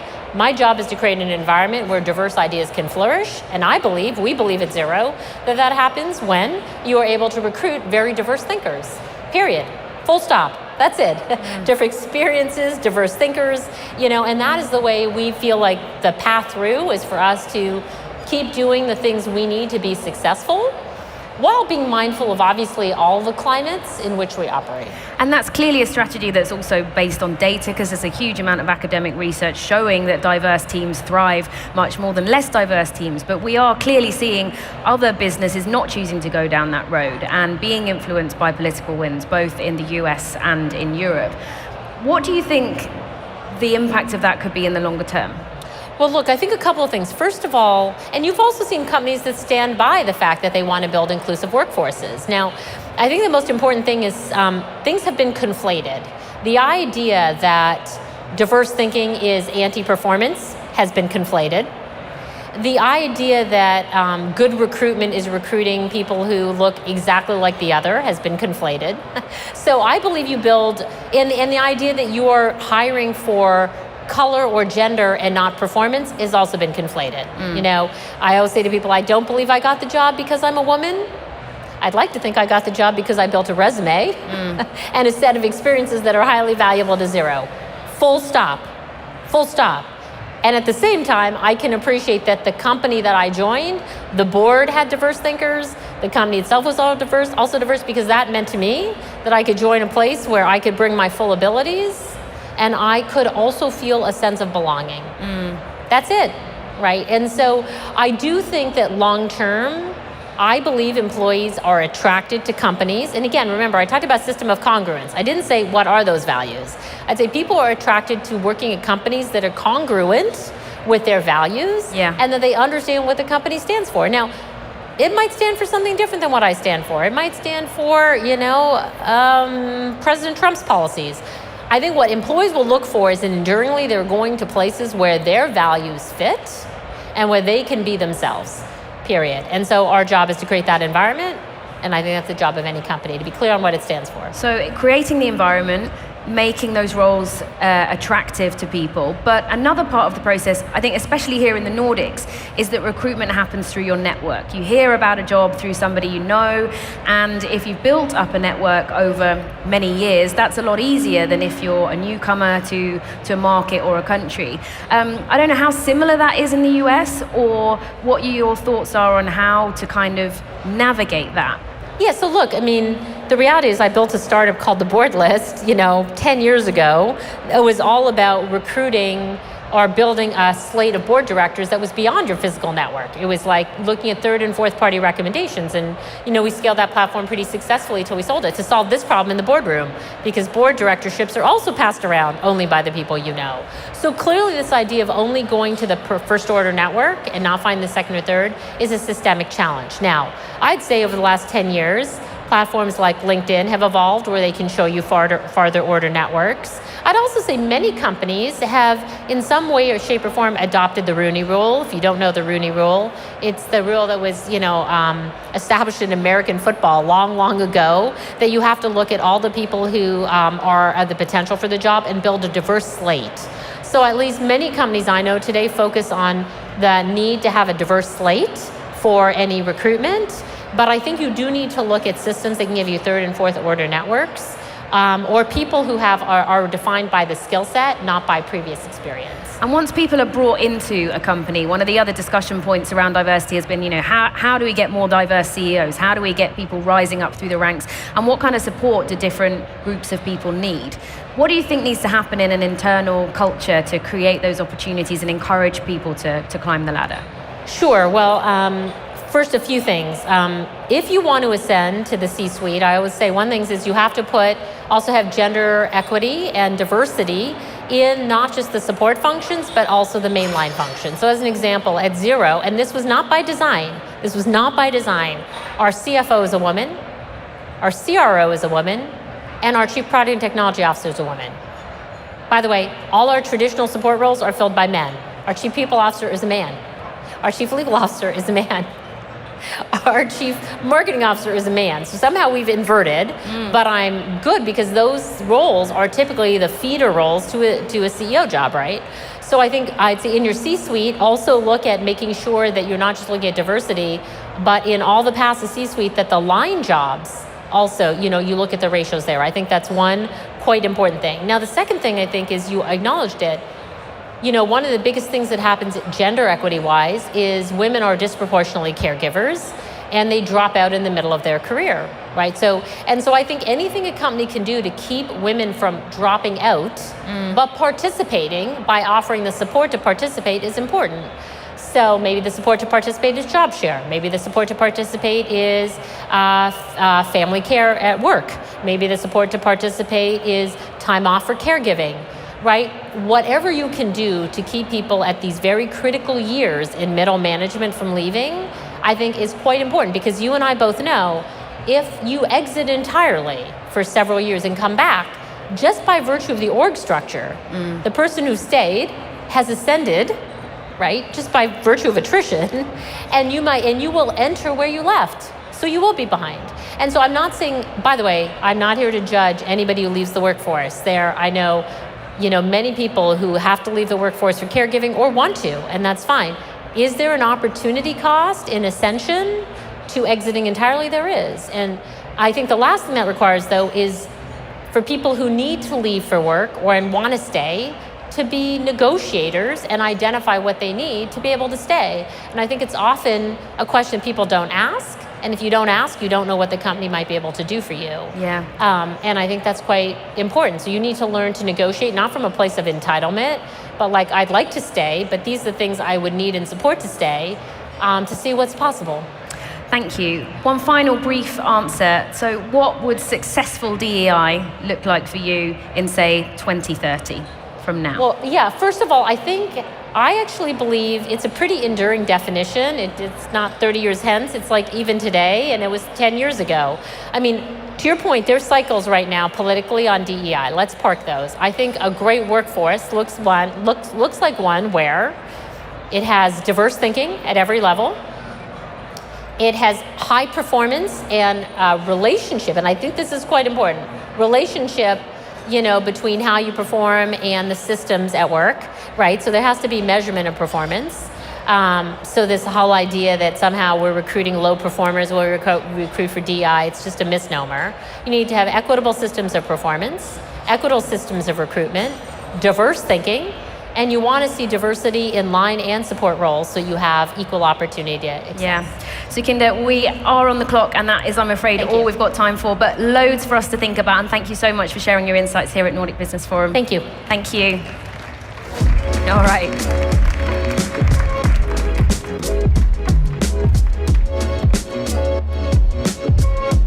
All right, that's it for us for now. We'll be back in a couple of hours here in the HS Visio studio.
Hi everyone, I hope you're doing all right. It's time for our final session of the day here in the HS Visio Studio with me, Maddy Savage, and we have 3 thought-provoking guests to talk to us a bit about leadership and organizational culture in this next session. And we'll be getting some of their experiences and some practical tips. And as always, you have the chance to put your questions to them as well by writing in the platform that you're watching on, for those of you watching online, or in the Brella app for those of you physically present here in Helsinki today.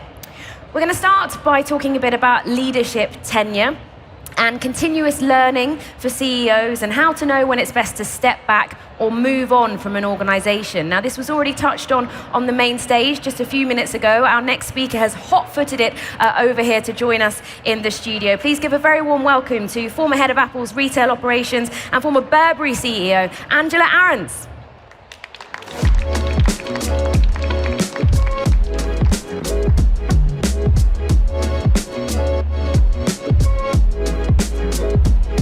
Great to see you. Thanks very much.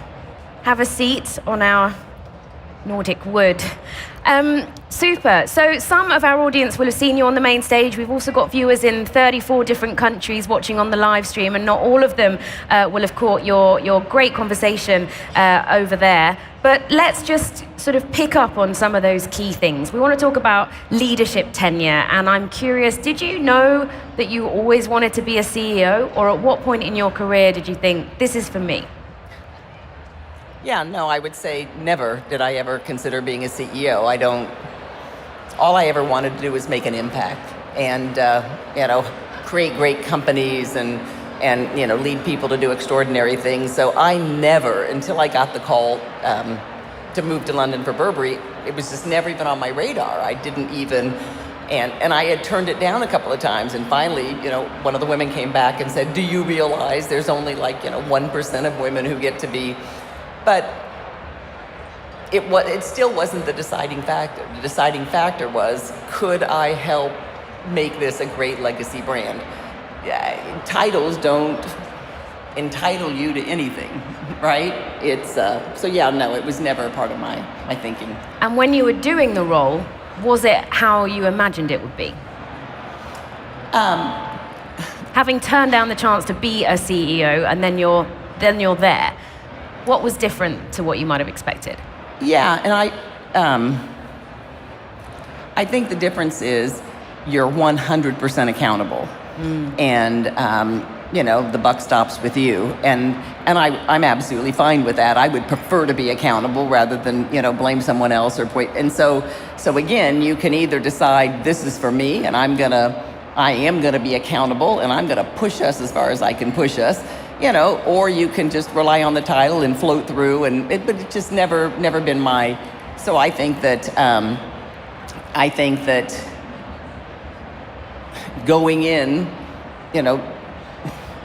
with a greater responsibility and you have X period of time and things are moving so quickly, your employees expect more, your customers expect more, and you have to look at every facet of the business and pull in brilliant talent. I've always said that I'm just a connector. I'm just the enabler. It is not my job to micromanage every facet. My job is to put the right people in the right place at the right time and coordinate, one powerful strategy that everyone believes in, and then get out of the way and empower and let them execute. Well, you've answered my next question about what the key leadership qualities were that you needed to be a CEO.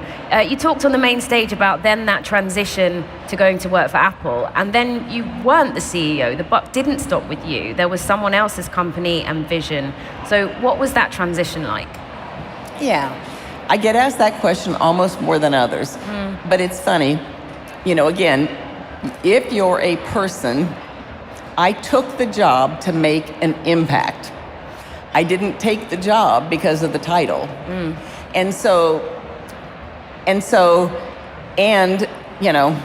With a company that size, with 70,000 employees doing over $40 billion in revenue, and so many customers coming in, and even so many people that I interviewed before I went in there, Eddie Q one time, Eddie's like, forget the title, you are the CEO of that business. Nobody has time. These businesses are so big. Even though it's a tiny, retail was only 17, 18% of Apple's business, but it was still bigger than most businesses in the world. So I think that if you think it's different and you wait for someone to make a decision, you're not doing your job. We had to lean in. I had to run it as if I was the CEO of it. Otherwise, we wouldn't have gotten anything done. Do you think you would have taken another CEO role if you hadn't moved to Apple?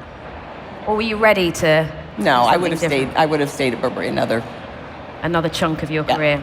Okay. Angela, we have quite a lot of questions that have come through both on the main stage and while we've been talking, so I'm going to jump into a couple of those now. This one, you mentioned the high pace of the fashion industry when you're on the main stage. This pace also leads to a lot of waste. What is your take on that and sustainability in the industry? Yeah, I mean, that's a whole nother topic, conversation, et cetera. But at Burberry, we fully believed that less was more, and that the biggest problem in fashion is just the overproduction. And so how do you make fewer, better things that last the test of time? And then even in our supply chain, we got rid of all the PVC, got rid of when everything went to natural fibers, et cetera, which was better for water, climate, everything. And so to me, when you're a luxury brand, the most sustainable things in the world are the ones that will last for 50, 70, 100 years and not get thrown back into the environment. So I urge every fashion company I work with to produce so much less, do it in a more responsible way, and then do it and produce it better so that it outlives you. And the trends are all going that way. There'll be more business done secondhand in the next 3 years than there is first. Yeah. So the trends are leaning that way, and it's a great opportunity for companies. Super. We have a lot more questions coming in about leadership as well. This one says, congruent leadership and caring leadership. How can we ensure that we see more leadership to inspire future young leaders? So I think what they're essentially saying is, you've talked about caring and open and authentic leadership. Are there enough people around, and what can we do to ensure there are more?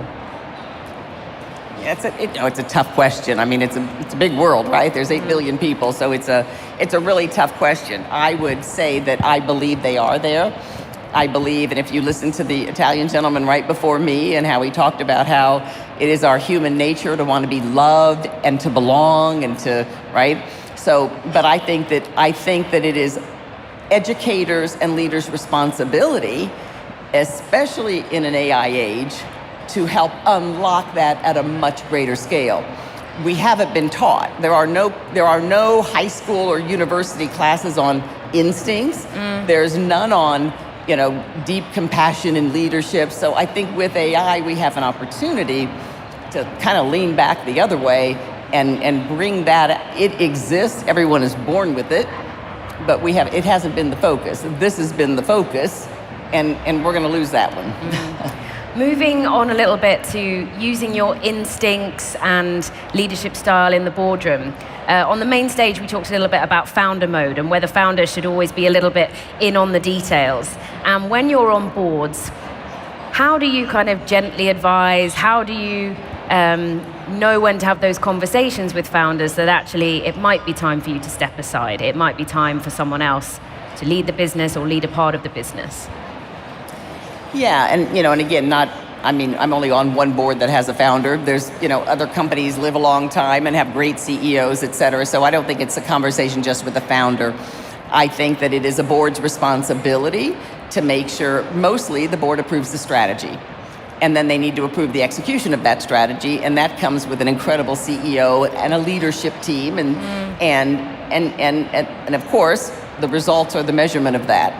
And so, if you've got a high-performing organization and a great CEO and great tenure, et cetera, and there's all types of measurements now, right? ENPS, all types of ways to measure employee engagement scores, customer engagement scores. So there's so much data out there.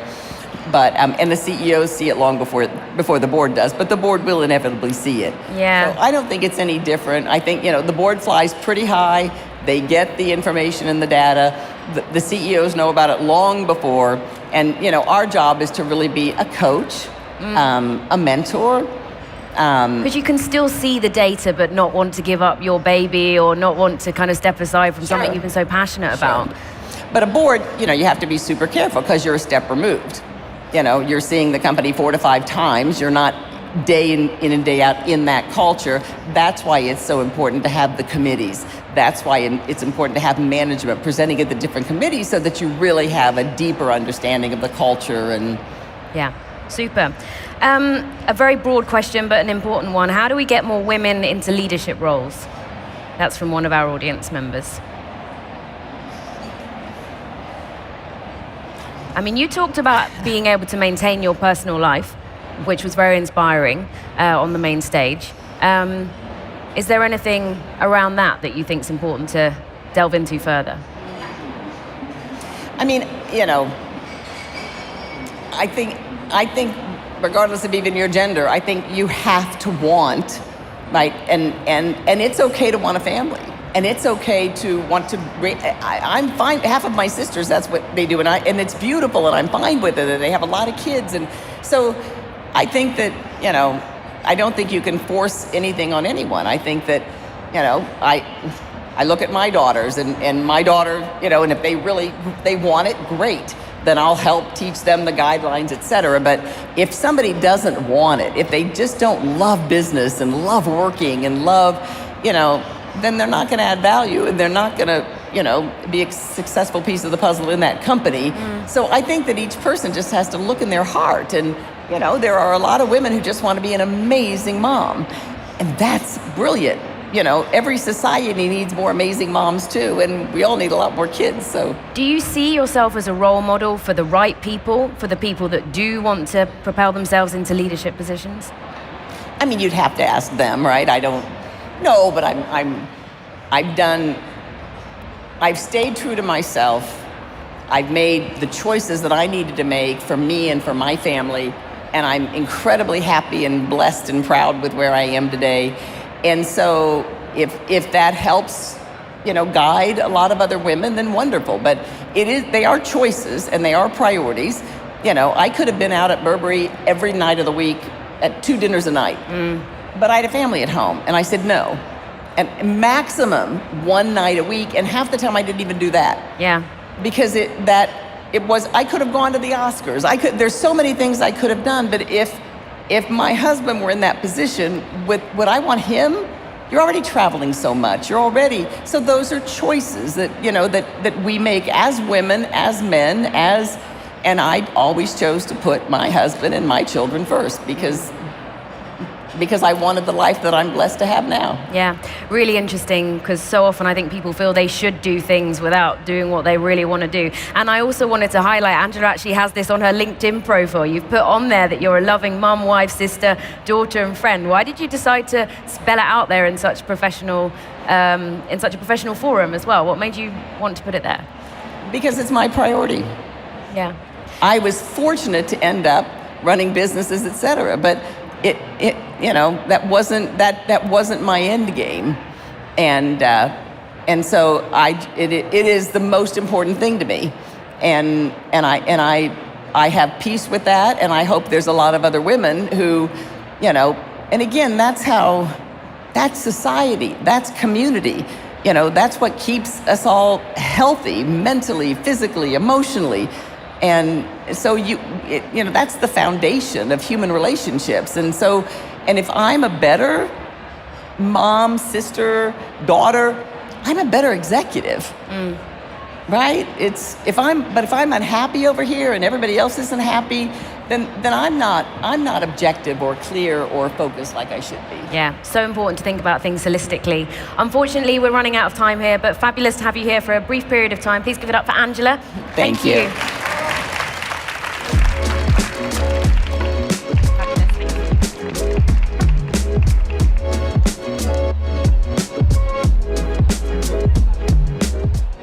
Okay, we're going to switch direction a little bit, back to a topic that we've been touching on in a few of our discussions here in the HS Visio studio, geopolitics and some of the volatility going on in the world right now, and how can leaders and businesses build resilience during these uncertain times. We're going to talk with our next guest. She is the CEO of Outokumpu, which is a global leader in sustainable materials based here in the Finnish capital, Helsinki, and she took on the role just late last year in 2024 after a long career working with building materials in other parts of the industry. So please welcome Kati ter Horst.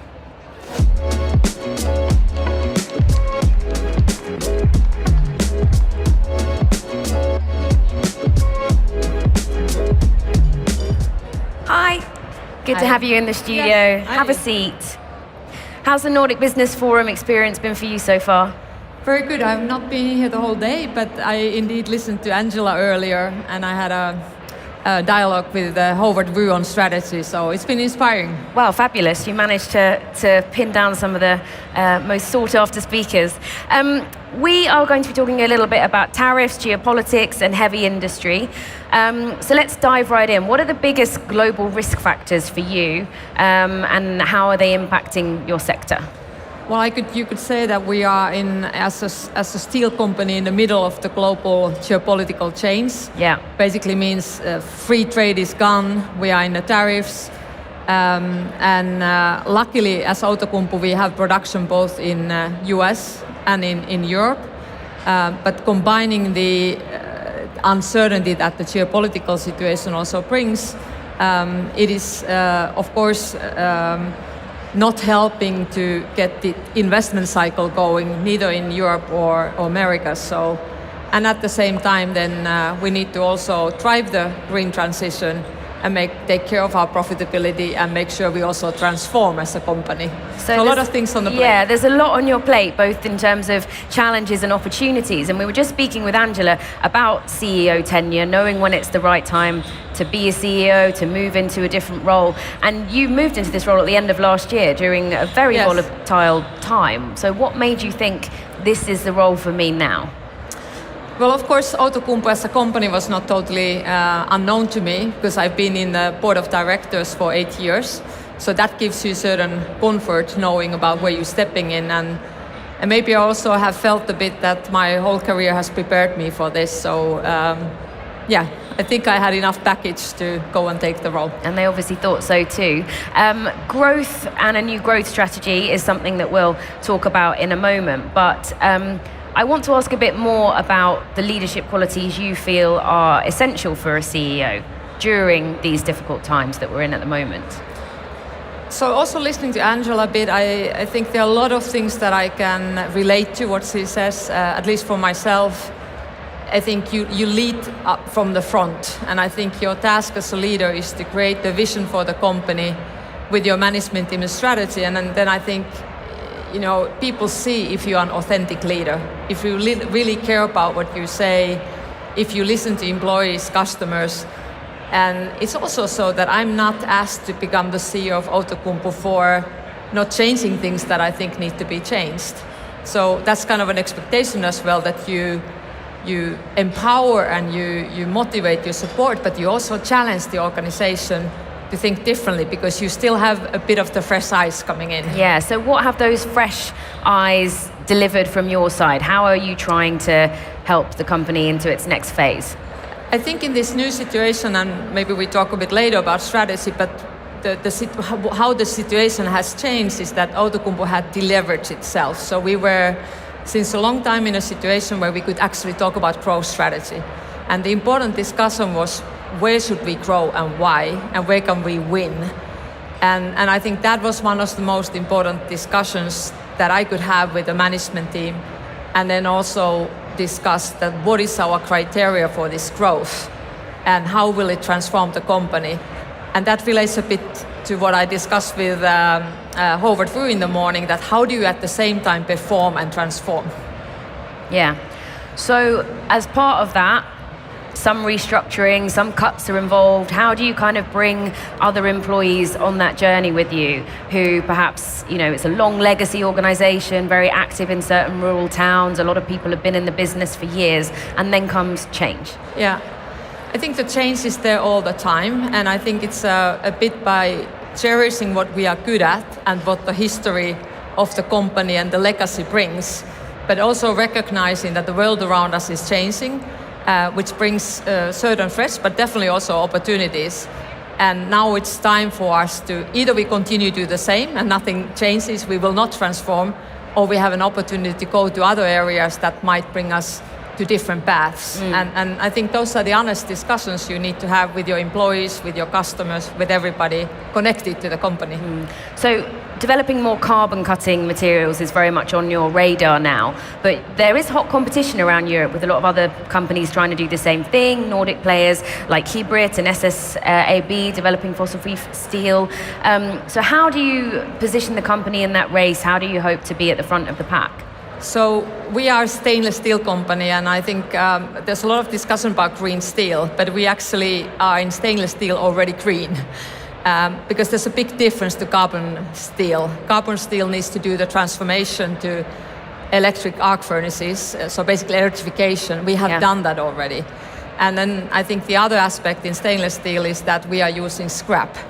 So Outokumpu's 70% low carbon footprint compared to industry average is made of renewable energy, it's made of scrap, and it's made of our own ferrochrome that actually makes the steel. So lower than some other materials. How are you hoping to bring that carbon footprint down even further? We can bring it also down further, but we are already so much lower than anybody else. And the next steps are together with our customers and together with our suppliers. But we also need to make sure that we do the kind of last parts of decarbonization in a financially sound way. What kind of support do you need, or do you think you need, from others within industry, within politics, the EU? How do you think people can collaborate? Or do you think that's the answer to more progress in this area? Well, like I said, we are a big supporter of free trade, but we are not in a free trade environment anymore. So what I do expect from Commission, also Finland as a country, is that with regulation and the support, we are able to create a level playing field where we can actually compete, for instance, against the Asian overcapacity. And out of that, I think heavy industry like us that makes investment decisions for 20, 30 years to come, we need to have an investment climate that offers certain visibility of the future. And that is extremely important to get investment cycles ongoing. And that's obviously challenging coming out of a tricky, jittery time for the global economy. Are you confident, are you optimistic that we're starting to move into a better period of growth?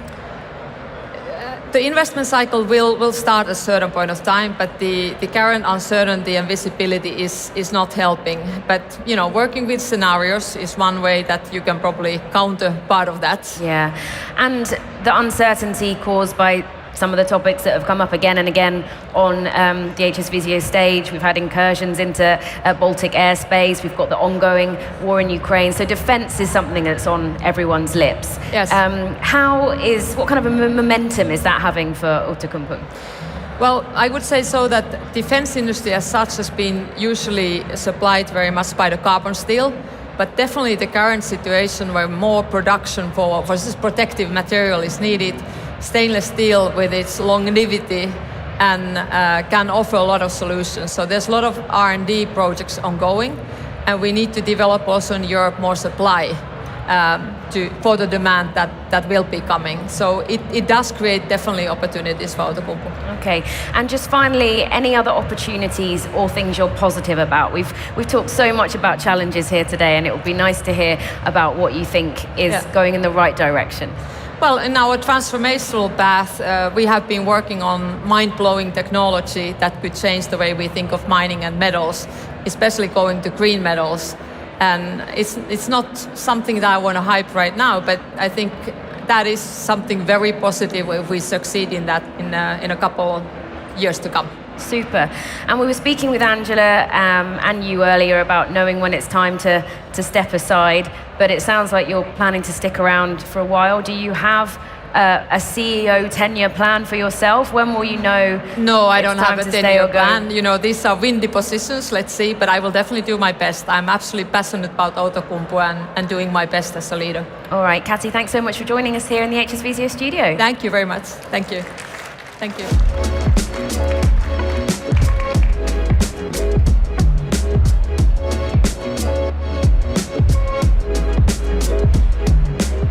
All right. Right, last but not least, we're going to start heading towards our final guest of the day here in the HS Visio studio.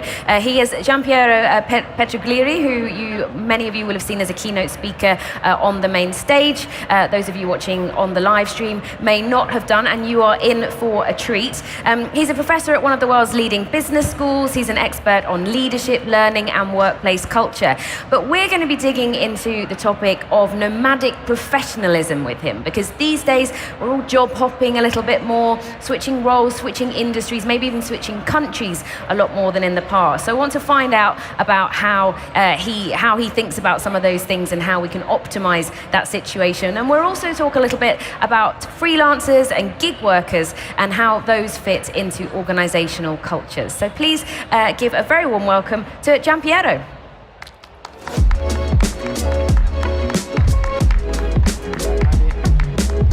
Hi, good to see you. Hi, Maddy. Hi, everyone. Okay, I'm hoping that we can start with a poll, but I just need to see whether it's going to work for me on my computer. So Let's go for it. The poll is, have you switched organizations in the last 2 years? Because I want to see if I can get a sense from the audience as to whether they are moving around as much as we think. It's not popping up on the iPad, but let's just get a sense within the audience. Could you raise your hands if you've moved roles within the last 2 years? Roles or organization in the last 2 years? Okay, that's great. Now, can we do another poll? Yeah? How many of you worry that you might need to move organizations or wish to move organizations in the next 3 years? Okay, so just to tell the people on the live stream, I mean, not a majority, but a chunk of people worried that they might need to. Yeah, I think, we know from the projections that, there's a good third of the workforce that's on the line with the changes that are underway. And there's also a lot of people that are always looking whether there might be a better place to create value. And see, I think this idea of nomadic professionalism is not just the small slice of the population that actually moves. It's all of us who are immersed in a working culture in which we feel that if we are not mobile, we have less economic and social value. Or put another way, that people are not going to think of us as talented. People are not going to think of us as cool. And in fact, if you look at a lot of companies, they all have this idea of looking for talent. And if you scratch under the definition of talent, very often you will find mobility. That person will be capable of taking on another role, move to another place, move to another part of the business in the midterm future.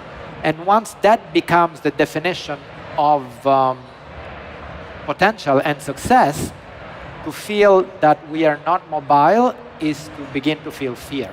So do you think we've gone too far in that direction? Not really, honestly, and maybe.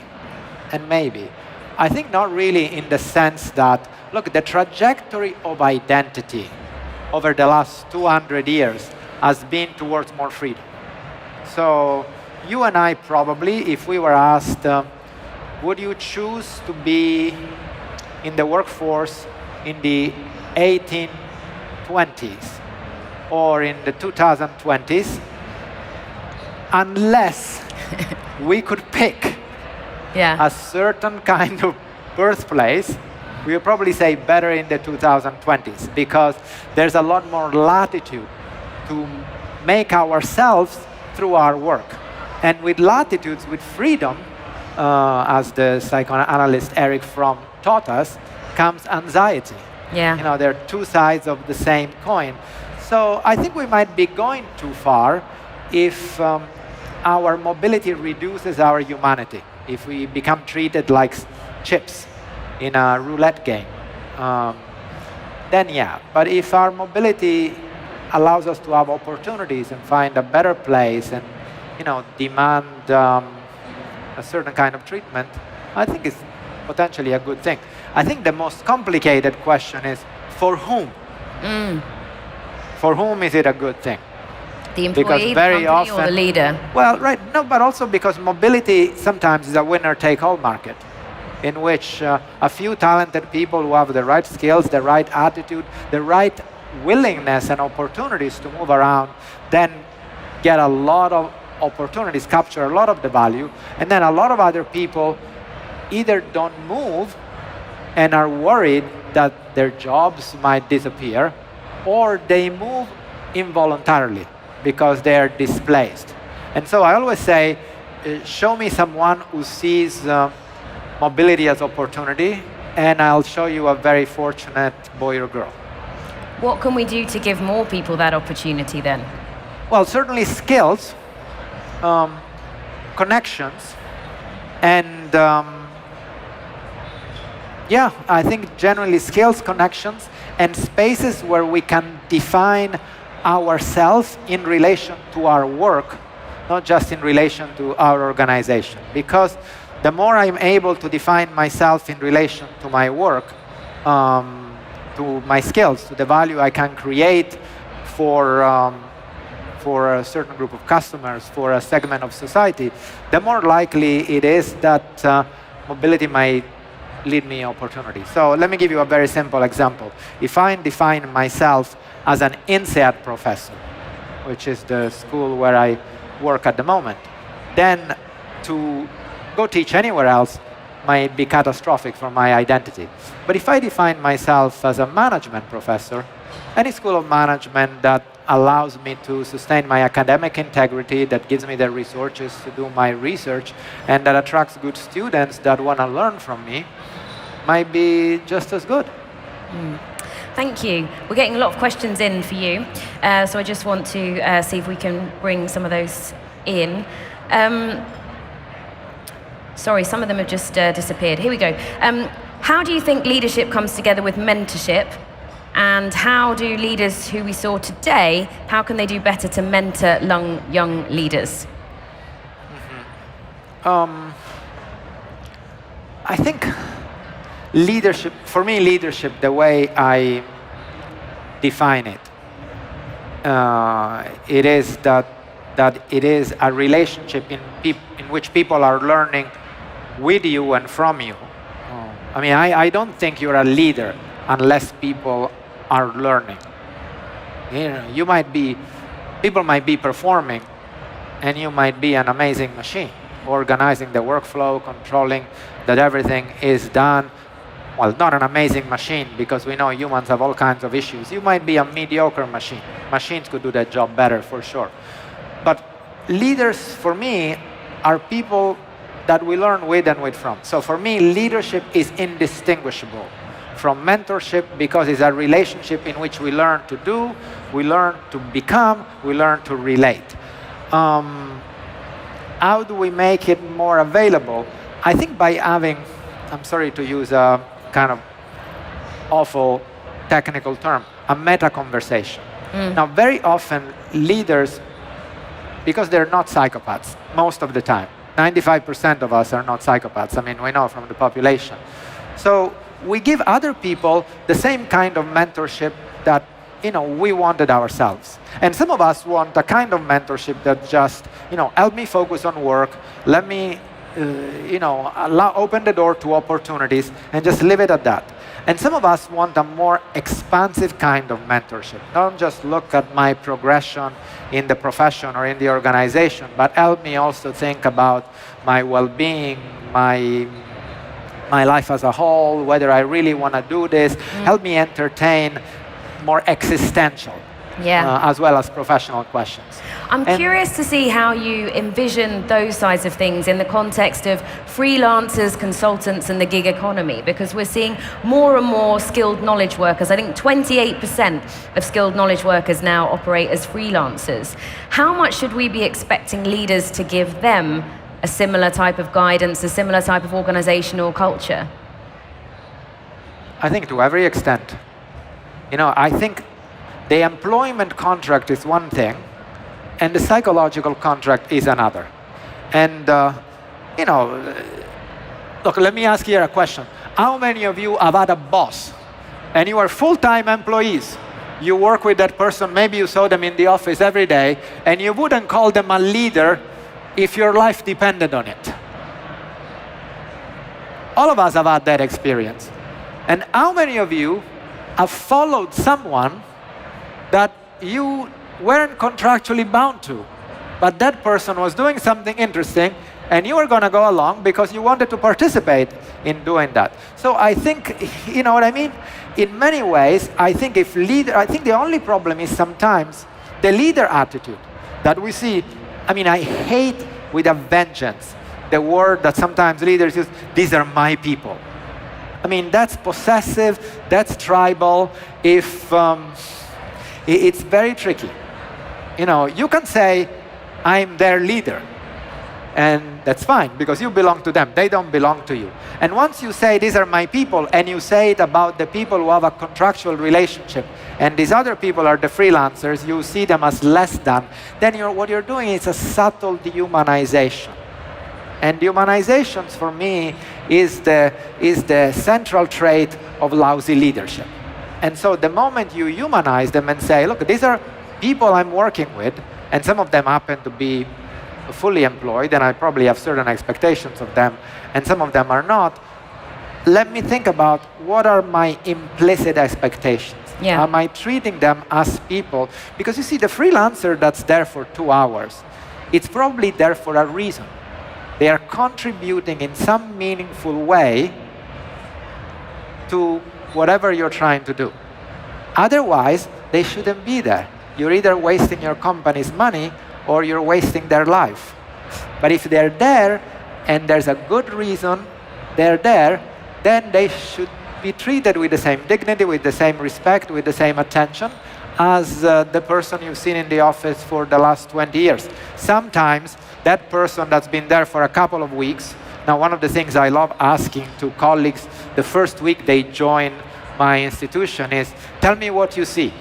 Tell me what you see here this week, because I'm pretty sure that in 2 months, you will not see it. Yeah, you have the fresh eyes and you're perhaps brave enough to say it when you're new. Yeah. Yeah. And we often think of those kind of peripheral people as sources of effort, as assets, when they're often very interesting sources of information. Yeah. That others won't tell you. Fascinating. Unfortunately, we need to wrap things up. I could sit and talk to you about this all day. It's fascinating, especially as I'm a freelancer myself. But wonderful to have you here in the HS Visio Studio. Thank you so very much. Giampiero. Thank you. Thank you. Great meeting you. All right.